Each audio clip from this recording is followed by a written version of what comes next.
Praise the Lord. വേഗം വരുന്ന കർത്താവായ യേശുക്രിസ്തു നാമത്തിൽ എല്ലാ വിശുദ്ധന്മാർക്കും സ്നേഹവന്ദനം. जल्दी से जल्दी आने वाला प्रभु यीशु मसीह के नाम से सभी प्रियजनों को प्रेम का वंदना. കർത്താവിന്റെ കൃപയാൽ നമുക്കൊരു ദിവസം കൂടി കൂട്ടായ്മയ്ക്ക് വേണ്ടി കർത്താവ് അവസരം ഒരുക്കി തന്നു. प्रभु का दया से प्रभु ने हमको और एक दिन दिया संगति करने के लिए. കർത്താവിൽ ഈ കൂട്ടായ്മയാണ് നമ്മളെ കർത്താവിൽ ഓരോ ദിവസവും വളർത്തുന്നത്. क्योंकि प्रभु में ये संगति है जो हमें प्रभु में बढ़ाता है. കൂട്ടായ്മയിലൂടെ നമുക്ക് ലഭിക്കുന്ന ദൈവിക ആലോചനയാണ്. और संगति और सहभागिता के द्वारा हमें परमेश्वर की बातों को समझ में आने लगता है. അപ്പോൾ ദൈവത്തിന്റെ വചനം ലഭിക്കുന്നതനുസരിച്ച് നമ്മളിൽ ആത്മീയമായിരിക്കുന്ന ഒരു വളർച്ച ഉണ്ടാവും. आमीन. और जिस तरह हमें प्रभु का वचन हमको संगति के द्वारा मिल रहा है उसके हिसाब से हमारा आत्मिक बढ़ोतरी भी होता है. നമ്മൾ എത്രമാത്രം കർത്താവിനെ പ്രാപിക്കുന്നോ അത്രമാത്രം നമ്മൾ കർത്താവിനോട് അനുരൂപരായിത്തീരും. जितना हम लोग प्रभु को प्राप्त करते हैं उतना हम लोग प्रभु के रूप में अनुरूप हो रहे हैं. ഇന്ന് കർത്താവിനെ പ്രാപിക്കുവാനുള്ള ഏറ്റവും വലിയ മുഖാന്തരം തിരുവചനം തന്നെയാണ്. आज प्रभु को प्राप्त करने का सबसे बड़ा जरिया अगर बोले तो वो प्रभु का वचन ही है. അതുകൊണ്ടാണ് നമ്മൾ ദൈവവചനം പഠിക്കുവാനായിട്ട് ഇങ്ങനെ ഒരുമിച്ച് കൂടുന്നത്. इसीलिए तो हम लोग प्रभु का वचन सीखने और समझने के लिए इस रीति से हम इकट्ठा हुए हैं. കാരണം നമുക്ക് ഓരോ ദിവസവും വളർന്നുകൊണ്ടിരിക്കണം. क्योंकि हमें एक एक दिन बढ़ना है. നമ്മുടെ ജീവിതത്തിൽ വളർച്ചയ്ക്ക് ഏറ്റവും ആവശ്യമായിരിക്കുന്ന ദൈവവചനത്തെ നമ്മൾ അധികമായി സ്നേഹിക്കണം. हमें एक एक दिन वचन में बढ़ने के लिए वो बढ़ोतरी पाने के लिए उस वचन को उतना प्रेम करना जरूरी है. ഞാൻ വീണ്ടും നിങ്ങളെ നമ്മുടെ ദേഹീയ രക്ഷയുടെ കാര്യമാണ് നമ്മൾ വായിക്കുന്നത്. അപ്പോൾ നമുക്ക് ദൈവത്തിന്റെ വചനം ശരിയായ നിലയിൽ നമുക്ക് ലഭിക്കണം. इसके लिए हम लोग क्योंकि हम लोग प्राण का उद्धार के विषय में हम लोग सीख रहे समझ रहे हैं उस विषय में प्रभु का वचन का वो बोध सही रीति से हमें मिलना जरूरी है. നമ്മുടെ ദിശ അല്പമെങ്കിലും തെറ്റിക്കഴിഞ്ഞാൽ നമ്മൾ പോയി. अगर हमारा रास्ता का दिशा अगर जरा सा भी बदल गया तो हम लोग अंतिम एकदम गलत रास्ते में जगह पे पहुंचेंगे. ഇന്ന് ആത്മീയ ഗോളത്തിൽ പലർക്കും വളർച്ചയില്ലാത്തതിന് കാരണം അവർക്ക് ശരിയായ നിലയിൽ അവർക്ക് ഈ ആത്മീയ ആഹാരം ലഭിക്കുന്നില്ല എന്നുള്ളത്. आज ये विश्वासी दुनिया में विश्वासी लोगों को सही रीति में बढ़ोतरी क्यों नहीं हो पा रहा? क्योंकि उन लोगों को सही रीति का वचन उनको नहीं मिल रहा. इसके लिए വീണ്ടും അതിന് ആധാരമായിട്ട് എടുക്കുന്നത് 1 പത്രോസ് 2-ാം അധ്യായത്തിന്റെ 2-ാം വാക്യമാണ്. आज भी वचन प्राण का उद्धार के आधार के लिए हम लोग पहला पत्रोस 2:2 में लेना चाहता हूँ. ഇപ്പോൾ ജനിച്ച ശിശുക്കളെ പോലെ രക്ഷയ്ക്കായി വളരുവാൻ. അപ്പോൾ രക്ഷയ്ക്കായി നമ്മൾ വളരണം. അതിന് വചനം എന്ന മായമില്ലാത്ത പാൽ കുടിപ്പാനായിട്ട് നമ്മൾ ആഗ്രഹിക്കണം. पढ़ेंगे.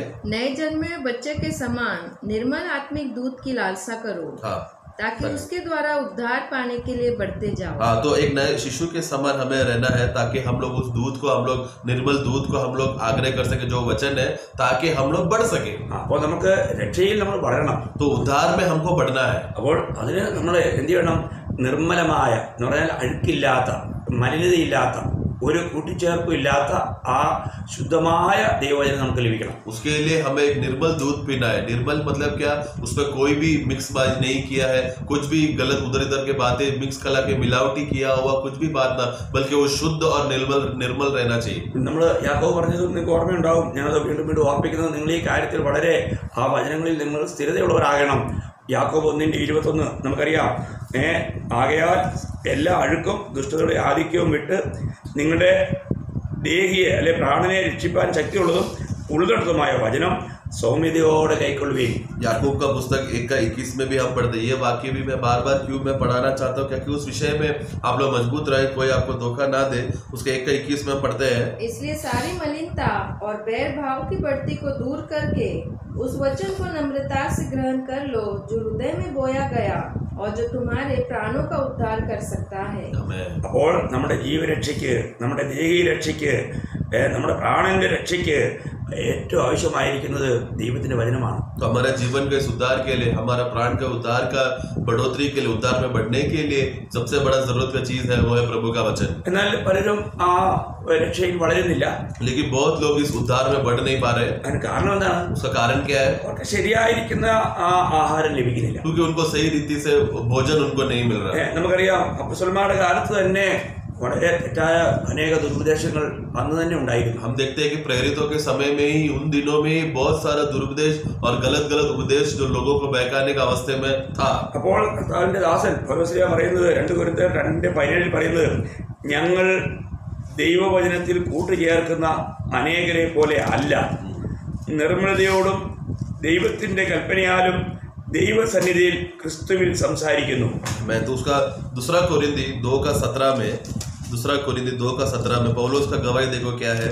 क्योंकि हम उन बहुतों के समान नहीं जो परमेश्वर के वचन में मिलावट करते हैं, परंतु मन की सच्चाई से और परमेश्वर की ओर से परमेश्वर को उपस्थित जानकर मसीह में बोलते हैं। आमेन। അപ്പോൾ ഒരു ദൈവത്തിന്റെ ദാസൻ ചെയ്യേണ്ട ഏറ്റവും വലിയ കർത്തവ്യം ആ ദൈവവചനത്തെ അതെങ്ങനെയാണോ അതുപോലെ ജനങ്ങൾക്ക് കൊടുക്കുക എന്നുള്ളതാണ്. इसलिए एक प्रभु का दास का सबसे बड़ा जिम्मेदारी यही होता है कि उसको प्रभु का वचन जैसा दिखता है वैसे ही उसको बोलना है. അപ്പോൾ അപ്പോസ്തലന്മാരുടെ കാലത്ത് തന്നെ ഇങ്ങനെയുള്ള വചനത്തിൽ കൂട്ടിച്ചേർക്കുന്ന കലർപ്പ് ഉണ്ടാക്കുന്ന അനേകരുണ്ടായിരുന്നു എന്നാണ് പൗലോസ് ഇവിടെ പറയുന്നത്. तो यहाँ पर पौलुस स्पष्ट रीति में कहता है, देखो उन दिनों में ही बहुत से लोग थे जो वचन में मिलावट करके बात करते थे. എന്നാൽ പൗലോസ് ഇവിടെ പറയുന്നത് ഞങ്ങൾ അങ്ങനെ അനേകരെ പോലെ അല്ല, നിർമ്മലതയോടും ദൈവത്തിന്റെ കൽപ്പനയാലും ദൈവസന്നിധിയിൽ ക്രിസ്തുവിൽ സംസാരിക്കുന്നു. लेकिन पौलुस क्या कहता है कि हम वैसे नहीं है, बल्कि उस शुद्धता और निर्मलता से परमेश्वर का ये वचन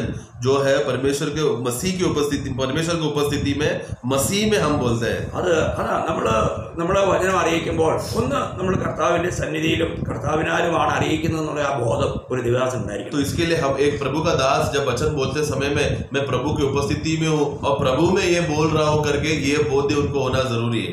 നമ്മൾ അതിന്റെ 2 കൊരിന്ത്യർ 4:1-2 വാക്യം വായിക്കുമ്പോൾ താൻ പറയുന്ന ഒരു സാക്ഷ്യം, അതുകൊണ്ട് ഞങ്ങൾക്ക് കരുണ ലഭിച്ചിട്ട് ഈ ശുശ്രൂഷ ഉണ്ടാകിയാൽ ഞങ്ങൾ അധൈര്യപ്പെടാതെ ലജ്ജാകരമായ രഹസ്യങ്ങളെ ത്യജിച്ച് ഉപായം പ്രയോഗിക്കാതെ ദൈവവചനത്തിൽ കൂട്ടിച്ചേർക്കാതെയും സത്യം വെളിപ്പെടുത്തുന്നതിനാൽ ദൈവസന്നിധിയിൽ സകല മനുഷ്യരുടെയും മനസാക്ഷിക്ക് ഞങ്ങളെ തന്നെ ബോധ്യമാക്കുന്നു. आमीन. उसका दूसरा कोरिन्थी 4 का 1 और 2 भी पढ़ेंगे. दूसरा कोरिन्थी 4 का 1 और 2.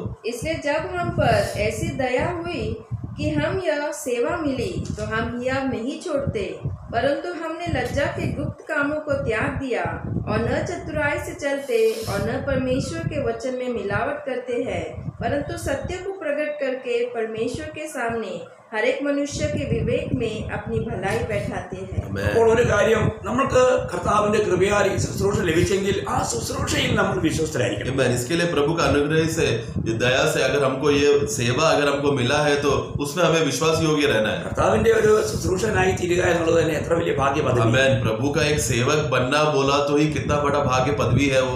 അതിന്റെ 2 കൊരിന്ത്യർ 3:6 താൻ പറയുന്നുണ്ട്, അവൻ ഞങ്ങളെ പുതിയ നിയമത്തിന്റെ ശുശ്രൂഷകന്മാർ ആകുവാൻ പ്രാപ്തരാക്കി. आमीन. उसका 3 का दूसरा कोरिन्थी 3 का 6 भी पढ़ेंगे. जिसमें हमें नई वाचा के सेवक होने के लिए भी किया. हाँ, बस नए नियम का सेवक होने के लिए नियुक्त किया. അപ്പോൾ ദൈവമക്കളെ, നമുക്ക് ഇന്ന് നമ്മൾ ദൈവവചനം നന്നായി പഠിച്ചിട്ട് വേണം പഠിപ്പിക്കുവാൻ. इसके लिए आज प्रभु का वचन को हम खुद पहले अच्छे से सीख कर दूसरों को सिखाएं. ഇന്ന് പലരും ശരിയായ നിലയിൽ വചനം പഠിക്കാതെ അവര് വചനം പഠിപ്പിക്കാൻ ശ്രമിക്കുന്നു, അവിടെയും വളരെ വഞ്ചനയാണ്. तो आज प्रभु का वचन को सही रीति से खुद नहीं समझना पा रहे वजह से वो लोग खुद धोखे में रहकर दूसरों को सिखाते हैं. അവർ മറ്റെന്തെങ്കിലും നേട്ടങ്ങൾക്ക് വേണ്ടി ആയിരിക്കാം അങ്ങനെ ചെയ്യുന്നത്. शायद वो लोग कुछ संसार का लाभ के लिए वो लोग वचन बोलते रहेंगे. അതെല്ലാം വലിയൊരു വഞ്ചനയാണ്. प्रियो, ये सब धोखा है. നമ്മള് ദൈവവചനം പഠിച്ച് നമ്മൾ മറ്റുള്ളവരെ പഠിപ്പിക്കണം. इसके लिए हमेशा प्रभु का वचन को हम सही रीति से सीख कर समझे और फिर दूसरों को समझाए. അപ്പോൾ നമ്മൾക്കറിയാം, പിന്നെ പത്രോസിന്റെ ലേഖനത്തിൽ 2-ാം അധ്യായത്തിന്റെ 1-ാം വാക്യത്തിന്റെ അവസാനം പറയുന്നത്, അങ്ങനെ നിങ്ങളുടെ ഇടയിലും ദുരുപദേഷ്ടന്മാർ ഉണ്ടാകും. അത് താൻ നേരത്തെ തന്നെ മുന്നറിയിപ്പ് കൊടുക്കുക. हाँ, उसी तरह दूसरा पत्रोस उसका 2रा अध्याय उसका पहला वाक्य के आखिरी भाग में भी हम देखते हैं, इसी तरह तुम्हारे बीच में भी झूठा उपदेशक रहेंगे. അപ്പോൾ ഇന്ന് അനേക നിലയിലുള്ള അങ്ങനെയുള്ള ദുരുപദേശങ്ങളെ നമുക്ക് കാണാൻ കഴിയും. इस तरह झूठा उपदेश देने वाले बहुत से लोग रहेंगे. അപ്പോൾ ഞാൻ പറഞ്ഞത് പറഞ്ഞാൽ ഈ വചനത്തിൽ നമുക്ക് ശരിയായ ഒരു ഗ്രാഹ്യം ഉണ്ടായിരിക്കണം. इसके लिए वचन का विषय में सही रीति का समझ हमको होना जरूरी है. നമ്മൾ ദൈവവചനത്തെ ശരിയായിട്ട് പഠിക്കണം. हमें वचन को हम खुद सही रीति से सीखना है. അപ്പോൾ നമ്മൾ ഇന്നലെ ചിന്തിച്ചുകൊണ്ടിരുന്ന വിഷയം, നമുക്കറിയാം, നമ്മുടെ ആത്മീയത്തിന്റെ വളർച്ചയ്ക്ക് എപ്പോഴും നമ്മൾ ആത്മാവിന് വിധേയപ്പെട്ട് ജീവിക്കുന്ന ഒരു ജീവിതമായിരിക്കണം. हमें इसके लिए कल भी हमने इस विषय को हमने देखा था. हमारे मसीह जीवन हम जीते समय में हमें पवित्र आत्मा में अधीन होकर उसमें समर्पण होकर जीना है. അപ്പോൾ നമുക്ക് ഈ ആത്മാവിന്റെ വിഷയത്തിൽ ഇന്ന് ഒരുപാട് പേരിലും ഒരുപാട് തെറ്റിദ്ധാരണ ഉണ്ട്. तो आत्मा के विषय में आज बहुत से लोगों को गलत फहमियां या गलत धाराएं हैं. അപ്പൊ നമുക്ക് ഒരു വ്യക്തി ആത്മാവിനെ പ്രാപിച്ചോ എന്ന് ചോദിക്കാൻ നമുക്ക് കഴിയും. एक व्यक्ति ऐसा पूछ सकता है कि आत्मा प्राप्त किया गया. ഇന്ന് ചിലർ ചോദിക്കുന്നത് അഭിഷേകം പ്രാപിച്ചോ. लेकिन लोग आज नहीं पूछ, लोग क्या पूछते, तुम अभिषेक पाया गया. ആ ചോദ്യത്തിന് വേദപുസ്തകത്തിൽ ഒരു പ്രശസ്തി ഇല്ല. उस सवाल को ही प्रभु का वचन में कोई स्थान नहीं है. ഇത് നിങ്ങൾ വളരെ ശ്രദ്ധിക്കണം. ये आप ध्यान से सुनना. കാരണം ഇത് ഞാൻ ഒരുപാട് സഹോദരന്മാരിങ്ങനെ ചോദിക്കുന്നതും മറ്റുള്ളവരെ വീർപ്പ് മുട്ടിക്കുന്നതും ഞാൻ കണ്ടിട്ടുണ്ട്. അതുകൊണ്ട് ഞാൻ നിങ്ങൾ പറയാം, നിങ്ങൾ ഈ വിഷയം ഒന്ന് നല്ലപോലെ മനസ്സിലാക്കിയിരിക്കാൻ നല്ലതായിരിക്കും. क्योंकि ये मैंने बहुत से लोगों को ये सवाल पूछते हुए देखता है और सवाल पूछते हुए सुनने वाले लोगों को पूरा पसीना से लथपथ होकर एकदम निराश अवस्था में हुआ परिस्थिति को मैंने देखा है. लेकिन इसका सही आधार और सही अर्थ हमें समझना है. നിങ്ങൾ ഈ അഭിഷേകം എന്ന് പറഞ്ഞാൽ നിങ്ങൾ എന്തായാലും മനസ്സിലാക്കുന്നത്. तो अभिषेक करके बोलते समय में इसको हम क्या समझते हैं? ഒരു വ്യക്തിയോട് നമുക്ക് അഭിഷേകം പ്രാപിച്ചോ എന്ന് ചോദിക്കാനായിട്ട് ഒരു വ്യക്തിക്കും അധികാരമില്ല. एक व्यक्ति दूसरा व्यक्ति यानी एक विश्वासी दूसरा विश्वासी को पूछता है कि तुम्हारे पास अभिषेक है क्या, ऐसा सवाल पूछने का अधिकार किसी को भी नहीं. ഞാൻ ഇന്നലെ ആത്മാവ് പ്രാപിക്കുന്ന വിഷയം പറഞ്ഞ നിങ്ങൾക്ക് നല്ലൊരു ഓർമ്മയുണ്ടല്ലോ. कल मैंने आत्मा प्राप्त करने का विषय में बोला हुआ आपको याद रहेगा. ഈ ആത്മാവ് പ്രാപിച്ചവരിൽ എല്ലാവരിലും അഭിഷേകത്തിന്റെ ഒഴുക്കുണ്ട്. आमीन. ये जिन जिन लोगों ने पवित्र आत्मा पाया है उन लोगों के अंदर सभी के अंदर ये अभिषेक का बहाव है. ഇത് നിങ്ങൾ ഒരിക്കലും മറക്കരുത്. ये आप लोग कभी ना भूले. അഭിഷേകം കർത്താവായ യേശുക്രിസ്തുവിൽ മാത്രമേ ഉള്ളൂ. क्योंकि अभिषेक जो है सिर्फ प्रभु यीशु मसीह में ही है. അത് നിങ്ങൾ വളരെ വ്യക്തമായിട്ട് മനസ്സിലാക്കണം. ये आपको स्पष्ट रीति में समझना है. അപ്പം സഭ എന്ന് പറയുമ്പോൾ ക്രിസ്തുവിന്റെ ശരീരമാണ്. कलीसिया बोला तो क्या है? वो प्रभु यीशु मसीह का देह है. അപ്പോൾ കർത്താവിന്റെ ശരീരം എന്ന് പറയുന്നത് സഭയാണ്. और हाँ, प्रभु यीशु मसीह का देह कौन है बोला तो वो कौन है? वो कलीसिया है. ആ സഭയുടെ തലയാണ് ക്രിസ്തു. उस कलीसिया का जो देह है कलीसिया, उसका सिर कौन है? प्रभु यीशु मसीह. അപ്പോൾ യേശു ക്രിസ്തു തലയ്ക്കാണ് അഭിഷേകം ഉള്ളത്. तो हम जानते हैं कि सिर्फ हमेशा सिर को रहता है अभिषेक. ശരീരത്തിന് അഭിഷേകം ഇല്ല. शरीर को अभिषेक नहीं है. ശരീരത്തിന്മേൽ അഭിഷേകം പകരുവാൻ ബൈബിളില് പഴയ നിയമത്തിലോ പുതിയ നിയമത്തിലോ വ്യവസ്ഥയില്ല.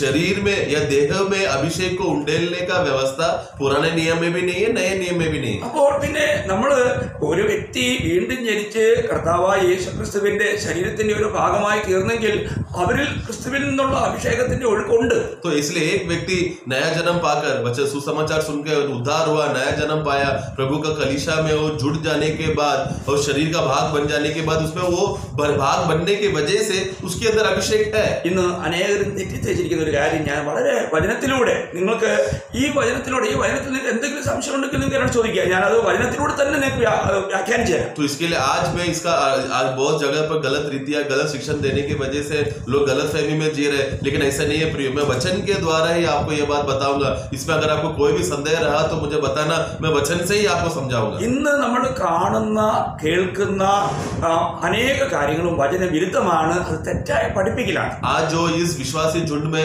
जो अभिषेक का विषय में जो शिक्षण को जो हम सुन रहे हैं, जो देख रहे हैं, वो उसमें अधिकतर से ज्यादा बात एकदम झूठा शिक्षण है, गलत रीति से सिखाया जा रहा है. കാരണം ഞാൻ അങ്ങനെയുള്ള ആ ജനത്തിന്റെ മധ്യത്തിൽ കൂടെ പാർത്ത് അവിടെ നടക്കുന്ന തെറ്റുകൾ വചനാനുസരണം തികച്ചും തെറ്റാണെന്ന് ബോധ്യമായതുകൊണ്ട് മാത്രമാണ് എനിക്ക് നിങ്ങൾക്ക് തെളിയിച്ചു തരാൻ കഴിയുന്നത്. तो ये ऐसा क्यों है कि मैं ऐसे लोगों के बीच में, ऐसे झुंड के बीच में रुका हूँ, उनके बीच में मैं सेवा किया हूँ, उनके बीच में चलने वाला वचन की बातें, सब बातों को मैंने खुद अनुभव करके वचन के आधार पर वो गलत है मुझे बोध्य होने की वजह से मैं ये कह रहा हूँ कि ये गलत है. കാരണം അവർ ചെയ്യുന്നതൊന്നും ദൈവവചനാനുസരണമല്ല, അവർ ചെയ്യുന്നത് മുഴുവൻ കപടതയാണെന്ന് എനിക്ക് വ്യക്തമായി. क्योंकि वो लोग जो भी कर रहे हैं प्रभु के वचन के अनुसार नहीं है, बल्कि जो भी कर रहे हैं एक कपटी स्वभाव के अवस्था में वो लोग कर रहे हैं करके मुझे एकदम स्पष्ट रीति में बोध्य हुआ. അതിനെല്ലാം ചതി കൊണ്ട് ഞാൻ സ്വയം അത് അനുഭവിച്ച വ്യക്തിയാണ്. और ये सब के पीछे एक धोखा देने का अवस्था है करके ये खुद मैंने अनुभव किया. എന്നാൽ വചനം ഒരിക്കലും നമ്മളെ ചതിക്കില്ല.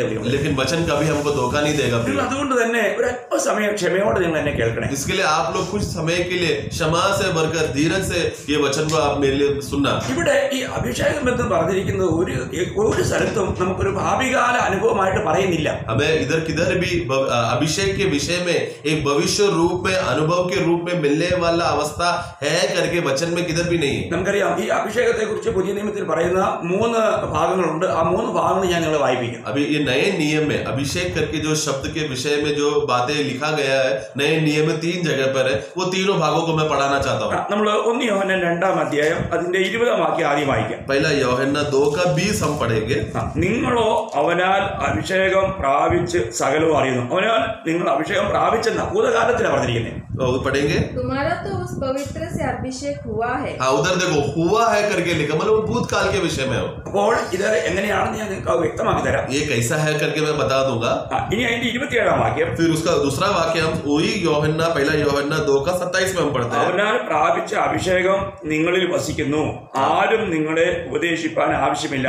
അവന്റെ അഭിഷേകം തന്നെ നിങ്ങൾക്ക് സകലവും ഉപദേശിച്ചു തരികയാലും അത് പോഷ്കല്ല സത്യം തന്നെ ആയിരിക്കാലും അത് നിങ്ങളെ ഉപദേശിച്ചതുപോലെ നിങ്ങൾ അവനിൽ വസിപ്പീൻ. परंतु तुम्हारा वह अभिषेक जो उसकी ओर से किया गया तुम में बना रहता है, और तुम्हें इसका प्रयोजन नहीं कि कोई तुम्हें सिखाए, वरन जैसे वह अभिषेक जो उसकी ओर से किया गया तुम्हें सब बातें सिखाता है, और यह सच्चा है और झूठा नहीं, और जैसा उसने तुम्हें सिखाया है वैसे तुम उसमें बने रहते हो.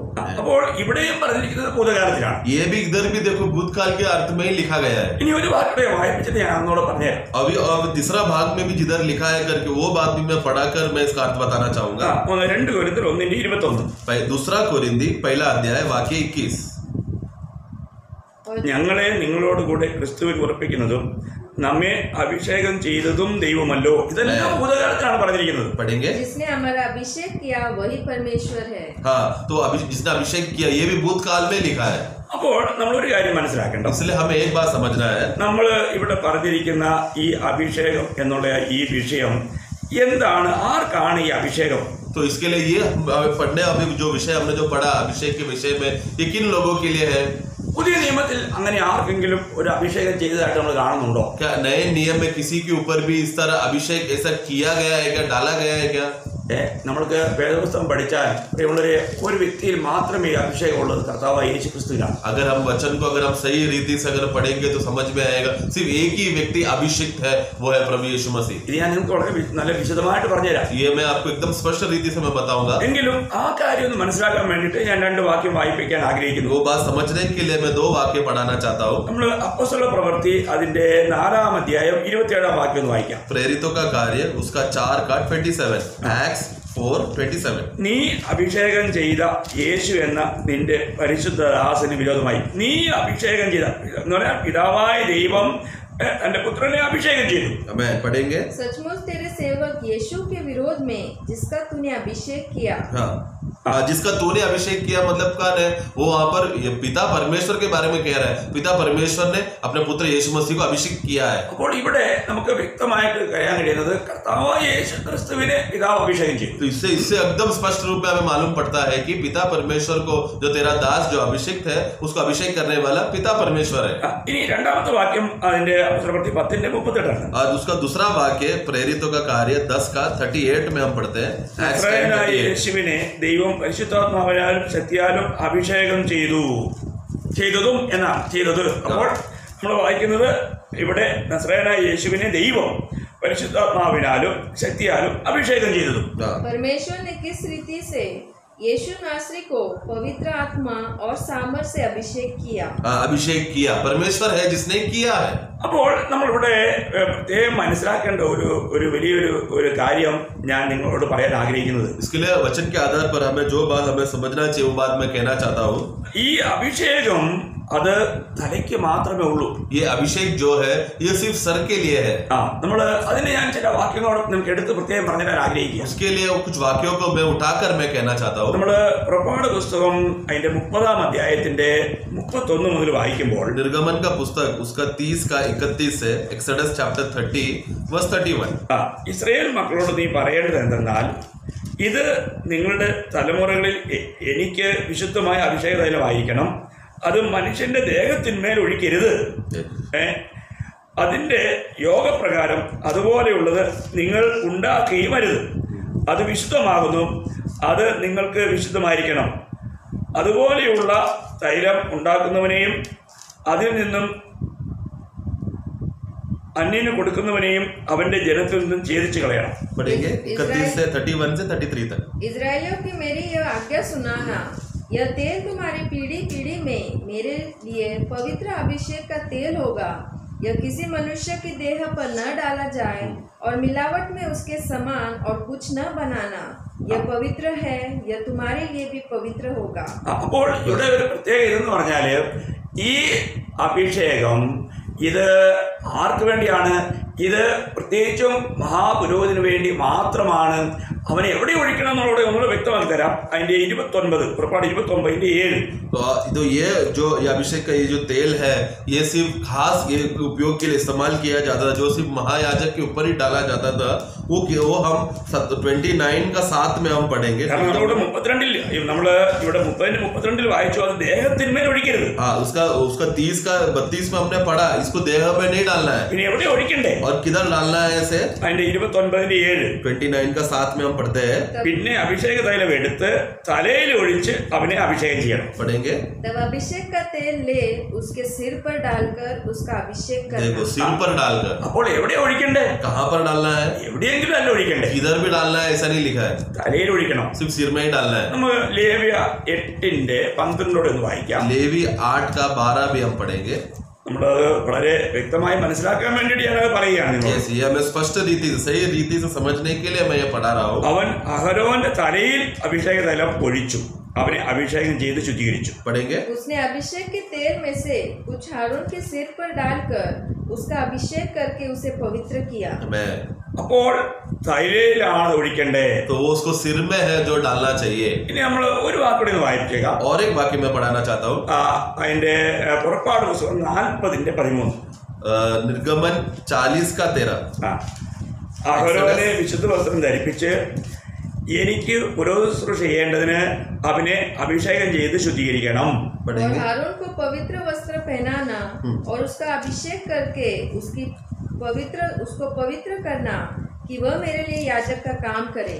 അപ്പോൾ ഇവിടെ ഇത് പുരോഹിത ശുശ്രൂഷയ്ക്ക് വേണ്ടി തലമേൽ പകരുന്ന അഭിഷേകമാണ് നമ്മൾ കാണാൻ കഴിയുന്നത്. तो यहाँ पर ये जो है एक याजकीय सेवा के लिए इस्तेमाल किया हुआ एक बात था, जिसमें सिर्फ याजक का सिर में उंडे डाला जाता था। അപ്പം നിങ്ങൾക്ക് വിശുദ്ധ വേദപുസ്തകം വായിക്കുന്ന ഏത് വ്യക്തിക്കും അറിയാം, പഴയ നിയമ കാലത്ത് 3 കാര്യങ്ങൾക്ക് വേണ്ടിയാണ് അഭിഷേകം ചെയ്തുകൊണ്ടിരുന്നത്. जिन्होंने बाइबल पढ़ा रहेगा, हाँ, उन लोगों को मालूम रहेगा कि प्रधान रूप में 3 प्रकार के सेवा के लिए पुराने नियम में अभिषेक किया जाता था। ഒന്ന് പുരോഹിതനാകുവാൻ, एक याजक बनने के लिए നമ്മൾ വായിച്ച പോലെ പുറപ്പാട് 30-ലും ലേവ്യ 8:12 ആ കാര്യം നമ്മൾ കാണുന്നുണ്ട്. अभी हमने निर्गमन का पुस्तक 30 का 31 में और लेवी का पुस्तक में हमने जो पढ़ा, ये सब महायाजक के विषय में, याजकीय सेवा का विषय में तो हमने देखा। ഞാനത് ആവർത്തിച്ചെടുത്ത് വായിപ്പിക്കണോ? मैं उसको दोबारा पढ़ाना नहीं चाहता। പൗരോഹിത്യത്തിന് ഒരു പുരോഹിത ശുശ്രൂഷ ചെയ്യാനായിട്ട് അവനെ അഭിഷേകം ചെയ്താണ് നമ്മൾ പഴയ നിയമത്തിൽ വേർപെടുത്താനായിട്ട് കാണുന്നത്. याजकीय सेवा के लिए हम देखते हैं कि उनको अभिषेक किया जाता था, अभिषेक करके वो व्यक्ति को अलग किया जाता है। അത് നിങ്ങൾക്ക് വാക്യം ഒന്നുകൂടെ ഞാൻ പറഞ്ഞുതരാം. वाक्य में और एक बार बोलता हूँ। പുറപ്പാട് 30:30, निर्गमन 30 का 31, 30:30, सॉरी 30 का 30, ലേവി 8:12. और लेवी 8 का 12। ഇത് ശുശ്രൂഷയുടെ ബന്ധത്തിൽ. ओके, ये सेवा के विषय में है। എന്നിട്ട് രണ്ടാമത് രാജാവാകാൻ രാജാക്കന്മാരെ അഭിഷേകം ചെയ്തിരുന്നു. और दूसरा हम देखते हैं कि राजाओं को अभिषेक किया जाता था। ഞാൻ ആ റെഫറൻസ് നിങ്ങളെ വായിച്ച് കേൾപ്പിക്കാം. और उसको रेफरेंस में पढ़ाता हूँ। 1 ശമൂവേൽ 15:1. पहला शमूएल 15 का 1। शमूएल ने शाऊल से कहा, यहोवा ने अपनी प्रजा इज़राइल पर राज्य करने के लिए तेरा अभिषेक करने को मुझे भेजा था। അപ്പോൾ ഇവിടെ ശമൂവേലിനെ അഭിഷേകം ചെയ്തതിനെ കുറിച്ച് ഇവിടെ ശമൂവേൽ പറയുകയാണ്. यहाँ पर शाऊल को अभिषेक किया है करके उस बात का शमूएल उसको याद दिलाता है। അനന്തരം ശമൂവേൽ ശൗലിനോട് പറഞ്ഞ എന്തെന്നാൽ, യഹോവ നിന്നെ തന്റെ ജനമായ ഇസ്രായേലിനെ രാജാവായിട്ട് അഭിഷേകം ചെയ്യുവാൻ എന്നെ നിയോഗിച്ചുവല്ലോ. मुझे नियुक्त किया है कि लोगों का राजा बनाने के लिए तुझे अभिषेक करे। ഇസ്രായേലിനെ രാജാവായിട്ട് നിന്നെ അഭിഷേകം ചെയ്യുവാൻ വേണ്ടി ദൈവം എന്നെ നിയോഗിച്ചു. तो इस्राएल का राजा तुझे बनाने के लिए, उसमें अभिषेक करने के लिए प्रभु ने मुझे नियुक्त किया है। അപ്പോൾ ഈ അഭിഷേകം ചെയ്യുന്നതിലൂടെയാണ് ഒരുവൻ രാജാവായി തീരുന്നത്. तो एक अभिषेक करने के द्वारा ही वो व्यक्ति राजा का पदवी में प्रवेश करता है। 2 രാജാവ് 9:6 വേണം നമുക്കൊന്ന് വായിക്കാം. दूसरा राजा 9 का 6 में भी हम पढ़ेंगे। നമ്മൾ അധികം റെഫറൻസ് വായിക്കുന്നില്ല, ज्यादा रेफरेंस में नहीं पढ़ाना चाहता। അവൻ എഴുന്നേറ്റ് മുറിക്കകത്ത് കടന്ന് അപ്പോൾ അവൻ തൈലം അവന്റെ തലയിൽ ഒഴിച്ചു അവനോട് പറഞ്ഞ എന്തെന്നാൽ, ഇസ്രായേലിന്റെ ദൈവമായ യഹോവ ഇപ്രകാരം അരുളിച്ചെന്നു, ഞാൻ നിന്നെ യഹോവയുടെ ജനമായ ഇസ്രായേലിന്റെ രാജാവായിട്ട് അഭിഷേകം ചെയ്തിരിക്കുന്നു. ഇത് യേഹൂവിനോട് പ്രവാചകൻ പറയുന്ന കാര്യമാണ്. तब वो उठकर घर में गया और उसने यह कहकर उसके सिर पर तेल डाला, इज़राइल का परमेश्वर यहोवा यो कहता है, मैं अपनी प्रजा इज़राइल पर राजा होने के लिए तेरा अभिषेक कर देता हूँ। तो यहाँ पर जेहू को राजा बनाया जा रहा है। भविष्यवक्ता आकर उसको अभिषेक कर रहा है, उसके सिर में उंडेलता है। അപ്പോൾ എലീശ പ്രവാചകൻ തന്റെ ഒരു പ്രവാചക ശിഷ്യനെ അയച്ചുകൊണ്ട് ഈ ശുശ്രൂഷ നിർവഹിക്കുക. तो एलीशा भविष्यवक्ता वो अपना एक सेवक को भेजकर ये सेवा को पूरा करता है। വീണ്ടും നമ്മൾ വായിക്കുന്നത് പ്രവാചക ശുശ്രൂഷയാണ്. और फिर हम तीसरा सेवा के लिए जो अभिषेक किया जाता है वो है भविष्यवक्ता को। അത് നമുക്ക് കാണാൻ കഴിയുന്നത് 1 രാജാവ് അതിന്റെ 19ന്റെ 16 വാക്യത്തിലാണ്. पहला राजा 19 का 16 അവിടെ നമ്മളിങ്ങനെ വായിക്കുന്നു. उधर हम इस तरह पढ़ते हैं, നിംശിയുടെ മകനായ യേഹുവിനെ ഇസ്രായേലിനെ രാജാവായിട്ട് അഭിഷേകം ചെയ്യണം. ആബേൽ മെഹോലയിൽ നിന്നുള്ള സാഫാത്തിന്റെ മകനായ ഏലീശയെ നിനക്ക് പകരം പ്രവാചകനായിട്ട് അഭിഷേകം ചെയ്യണം.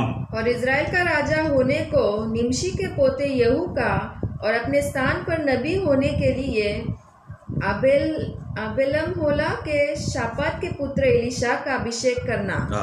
അപ്പോൾ ഇവിടെ നമ്മൾ വളരെ വ്യക്തമായിട്ട് കാണുന്നു, പഴയ നിയമത്തില് अभिषेकम ചെയ്യപ്പെട്ടവർ മാത്രമാണ് ആ ശുശ്രൂഷയ്ക്ക് യോഗ്യർ. तो यहाँ पुराने नियम में हम लोग स्पष्ट रीति से हम देखते हैं जिसका अभिषेक होता था वही लोगों के लिए एक स्पष्ट एक खास सेवा के लिए नियुक्त किया जाता था. അങ്ങനെയാണെങ്കിൽ ഇന്ന് ആരും ശുശ്രൂഷിക്കും? तो ऐसा है तो फिर आज कौन ये सेवा करेगा? അല്ലെ, നമുക്ക് അഭിഷേകമാണ് ശുശ്രൂഷിക്കുന്നത്. क्योंकि अभिषेक नहीं है तो फिर कैसे हम सेवा करेंगे? അപ്പോൾ നമ്മൾ രക്ഷിക്കപ്പെട്ട എല്ലാവരെയും കുറിച്ച് വേദപുസ്തകം പഠിപ്പിക്കുന്നത്, लेकिन नया जन्म पाए हुए हर एक विश्वासी के बारे में वचन कहता है, 1 പത്രോസ് 2:9 നിങ്ങൾക്ക് ഓർമ്മയുണ്ടാവും. पहला पत्रोस 2 का 9 हम सबको याद है. നിങ്ങളോ അന്ധകാരത്തിൽ നിന്നും തന്റെ അത്ഭുത പ്രകാശത്തിലേക്ക് നിങ്ങളെ വിളിച്ചവന്റെ സൽഗുണങ്ങളെ ഘോഷിപ്പാൻ തക്കവണ്ണം തിരഞ്ഞെടുക്കപ്പെട്ട ഒരു ജാതിയും രാജകീയ പുരോഹിതവർഗവും വിശുദ്ധ വംശവും സ്വന്തം ജനവുമാകുന്നു. पढ़ेंगे.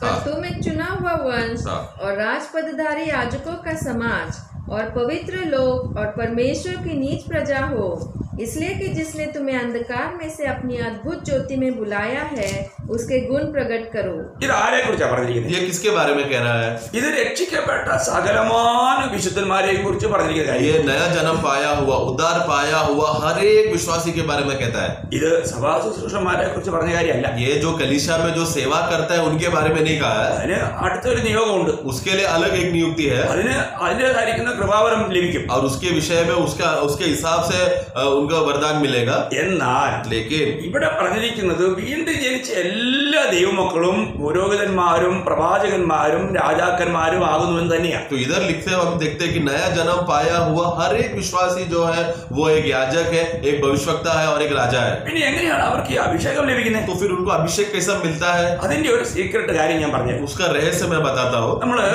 പിന്നെ സങ്കീർത്തനം 33:2 വായിച്ചാൽ 133 भजन संगीता 133 का 2 में जब हम पढ़ते हैं, അതിന്റെ ഒരു വലിയ ഒരു രഹസ്യം ഞാൻ പറഞ്ഞു. उधर एक बहुत बड़ा रहस्य को मैं बताना चाहता हूँ. അത് വസ്ത്രത്തിന്റെ വിടുമ്പിലേക്ക് നീണ്ടു കിടക്കുന്ന താടിയിലേക്ക് അഹരോന്റെ താടിയിലേക്ക് തന്നെ ഒഴുകുന്നതായി അവന്റെ തലയിൽ അഭിഷേക തൈലം പോലെയും. അപ്പം അവന്റെ തലയിലെ അഭിഷേക തൈലം, അവിടുത്തെ വിഷയം അഹരോന്റെ തലയിൽ ഒഴിക്കുന്ന ഈ അഭിഷേകം അവന്റെ താടിയിലൂടെ ഇങ്ങനെ പാദം വരെ ഒഴുകിക്കൊണ്ടിരിക്കുക. यह तो उस उत्तम तेल के समान है जो हारून के सिर पर डाला गया था और उसकी दाढ़ी पर बहकर उसके वस्त्र की छोर तक पहुंच गया. तो ये अवस्था कैसा है? जैसा आरोन के सिर में अभिषेक का तेल वो डाला गया था, वो क्या हो गया? वो बहते हुए दाढ़ी से लेकर उसके वस्त्र का नीचे भाग तक पैर तक वो बह गया. वो अभिषेक का तेल बहने लगा. അപ്പോൾ നമ്മൾ ഒരു വ്യക്തി കർത്താവിന്റെ ശരീരത്തിലേക്ക് നമ്മൾ ചേർക്കപ്പെട്ട് കഴിഞ്ഞപ്പോൾ, तो इसके लिए हर एक विश्वासी जब प्रभु का शरीर में वो जोड़ गया था, നമുക്ക് എല്ലാവർക്കും ഞാൻ ഇന്നലെ വായിച്ച വാക്യം ഞാൻ ഒന്നുകൂടെ വായിപ്പിക്കാൻ ആഗ്രഹിക്കുകയാണ്. 1 കൊരിന്ത്യർ 12:13. कल हम लोग ने ये वाक्य पढ़ा था, वो वाक्य को आज भी मैं पढ़ाकर याद दिलाना चाहता हूँ. पहला कोरिन्थी 12:13 में, യഹൂദന്മാരോ യവനന്മാരോ ദാസന്മാരോ സ്വതന്ത്രരോ നാം എല്ലാവരും ഏക ശരീരമാകുമാറ് ഒരേ ആത്മാവിൽ സ്നാനമേറ്റും എല്ലാവരും ഒരേ ആത്മാവിനെ പാനം ചെയ്തുമിരിക്കുന്നു. हम सब ने क्या यहूदी हो क्या यूनानी, क्या दास हो क्या स्वतंत्र, एक ही आत्मा के द्वारा एक देव होने के लिए बपतिस्मा लिया और हम सबको एक ही आत्मा पिलाया गया. അപ്പോൾ ഇവിടെ എല്ലാ വിഷയം നിങ്ങൾ ഒരു കാര്യം വ്യക്തമായി മനസ്സിലാക്കുക. നമ്മൾ കർത്താവായ രക്ഷിക്കപ്പെട്ട ഒരുവനെ എന്ത് ചെയ്തു? കർത്താവ് സഭയോട് ചേർത്തു. तो इसके लिए एक बात हमें समझना है, जो नया जन्म पाया, उद्धार पाया हुआ सभी विश्वासियों को प्रभु ने अपना कलीसिया में जोड़ दिया. രക്ഷിക്കപ്പെട്ടവരെ 2 മാസം കഴിഞ്ഞിട്ടാണോ സഭയോട് ചേർക്കുന്നത്? तो उद्धार पाने के बाद 2 महीने के बाद जोड़ा है क्या? അങ്ങനെ കർത്താവിന്റെ വചനം പഠിപ്പിക്കുന്നില്ല. ऐसा प्रभु का वचन नहीं सिखाता. നമ്മൾ യഥാർത്ഥമായും വചനം കേട്ട് വിശ്വസിച്ചവരാണെങ്കിൽ അവർക്കെല്ലാവർക്കും ദൈവത്തിന്റെ ആത്മാവിലുള്ള വീണ്ടും ജനനാനുഭവം ഉണ്ട്. हमें प्रभु का वचन सुनकर उस पर विश्वास करता है तो उसके प्रभु का आत्मा के द्वारा हम सब के अंदर एक नया जन्म का अनुभव है. ഞാൻ ഇന്നലെ നിങ്ങൾക്ക് തെളിയിച്ചു തന്നല്ലോ, വചനത്താലാണ് വീണ്ടും ജനനം. हमने कल भी ये बात को हमने स्पष्ट किया था, साबित किया था कि वचन के द्वारा ही नया जन्म होता है. അതിനകത്തും ദുരുദ്ദേശമുണ്ട്. നമുക്കറിയാം, സ്നാനത്താൽ വീണ്ടും ജനനം എന്ന് പഠിപ്പിക്കുന്ന ഒരു കൂട്ടരുണ്ട്. അതൊക്കെ തെറ്റായിട്ടുള്ള ദൈവവചനത്തിന്റെ വ്യാഖ്യാനങ്ങൾ മാത്രമാണ്. इसमें भी गलत शिक्षण भी लोग क्या सिखाते हैं कि बपतिस्मा लेकर तुम्हारा नया जन्म होगा प्रियो, लेकिन ऐसा नहीं है प्रियो. ऐसा क्योंकि वो एक गलत शिक्षण के आधार पर है, जो ऐसा नहीं है. ഇനിയും നിങ്ങൾക്ക് ആർക്കെങ്കിലും അത് പോരായെങ്കിൽ നിങ്ങൾക്ക് എന്നോട് വീണ്ടും സംസാരിക്കാം ഫോണിലൂടെ. तो अगर इसमें भी अगर आपको कोई भी संदेह है तो आप फोन करके उस संदेह को पूरा कर सकते हैं. നിങ്ങൾക്ക് അത് വളരെ ലളിതമായിട്ട് വീണ്ടും അതിനെ ലളിതമായിട്ട് നിങ്ങൾക്ക് പറഞ്ഞുതരാം. क्योंकि वो एकदम स्पष्ट रीति से वचन के द्वारा मैं बताऊंगा. അപ്പോൾ ഈ യഥാർത്ഥത്തിൽ നമുക്കറിയാലോ 2 കൊരിന്ത്യർ 5:17 എന്താ പറയുന്നത്? ഇതെല്ലാം വിശുദ്ധന്മാർക്ക് അറിയാവുന്ന ഒരു വാക്യമാണ്.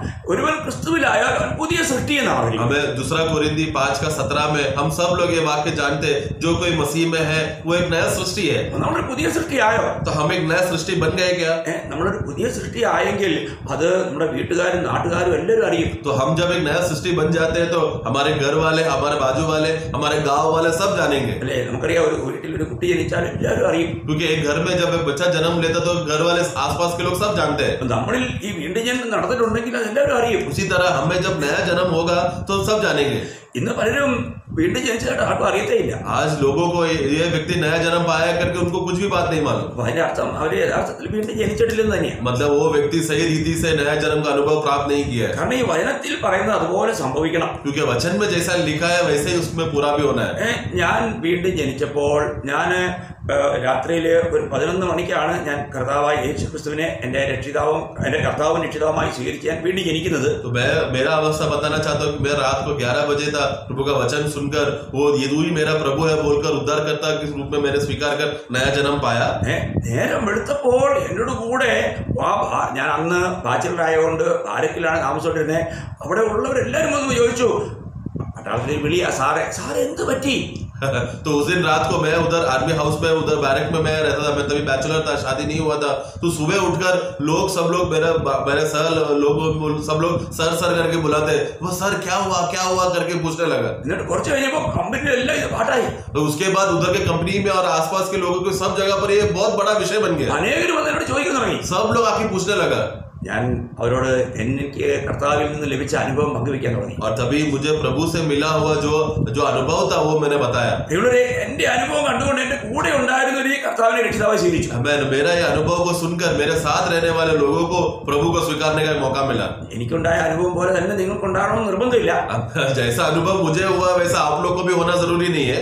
എന്റെ അനുഭവം തികച്ചും വ്യത്യസ്തമായ അനുഭവം. क्योंकि मेरा अनुभव खास अलग रीति का अनुभव है. അത് മുഴുവൻ ഇപ്പോൾ പറയാൻ ആഗ്രഹിക്കുന്നില്ല. वो सब मैं नहीं बताना चाहता. എന്നാൽ ഇന്നും എന്റെ ജീവിതത്തിൽ വന്ന ആ വ്യത്യാസം കണ്ടുകൊണ്ട് പലരും കർത്താവിൽ വിശ്വസിക്കാൻ എന്റെ സാക്ഷ്യ നിമിത്തം അനേകരും തിരുവചനത്തെ കേട്ട് സത്യം അറിഞ്ഞ് രക്ഷിക്കപ്പെട്ട് കർത്താവിന്റെ ഭാഗത്താകാൻ കർത്താവിന്റെ വയലിൽ അധ്വാനിക്കുന്നവരായി മാറാനിടയായി. लेकिन इसके लिए मेरा ये गवाही सुनकर, मेरा बदलावट को देखकर, मेरा गवाही सुनकर बहुत लोगों को ये इस जीवन का परिवर्तन को देखकर वो यही एक गवाही बन गया लोगों के सामने, जिसके वजह से वो लोग भी प्रभु को स्वीकारने का कारण बना और प्रभु के खेत में वो लोग भी खेती करने के लिए या फिर फसल काटने का या प्रभु का सेवक बनने का उनको धैर्य मिलकर वो लोग कार्य करने लगे. എന്തിന് എനിക്ക് നാട്ടിൽ തന്നെ കേരളത്തിൽ തന്നെ അനേകര് ഈ സാക്ഷ്യം പറഞ്ഞിട്ടുണ്ട്. എൻ്റെ ജീവിതത്തിൽ കർത്താവ് ചെയ്തത് കണ്ടിട്ട് അവരത് അറിഞ്ഞിട്ട് അവർക്കും ഇങ്ങനെ കർത്താവിനെ സേവിക്കാനുള്ള ഒരു പ്രോത്സാഹനം എൻ്റെ ജീവിതത്തിലൂടെ അവർക്ക് ലഭിക്കാനിടയായി.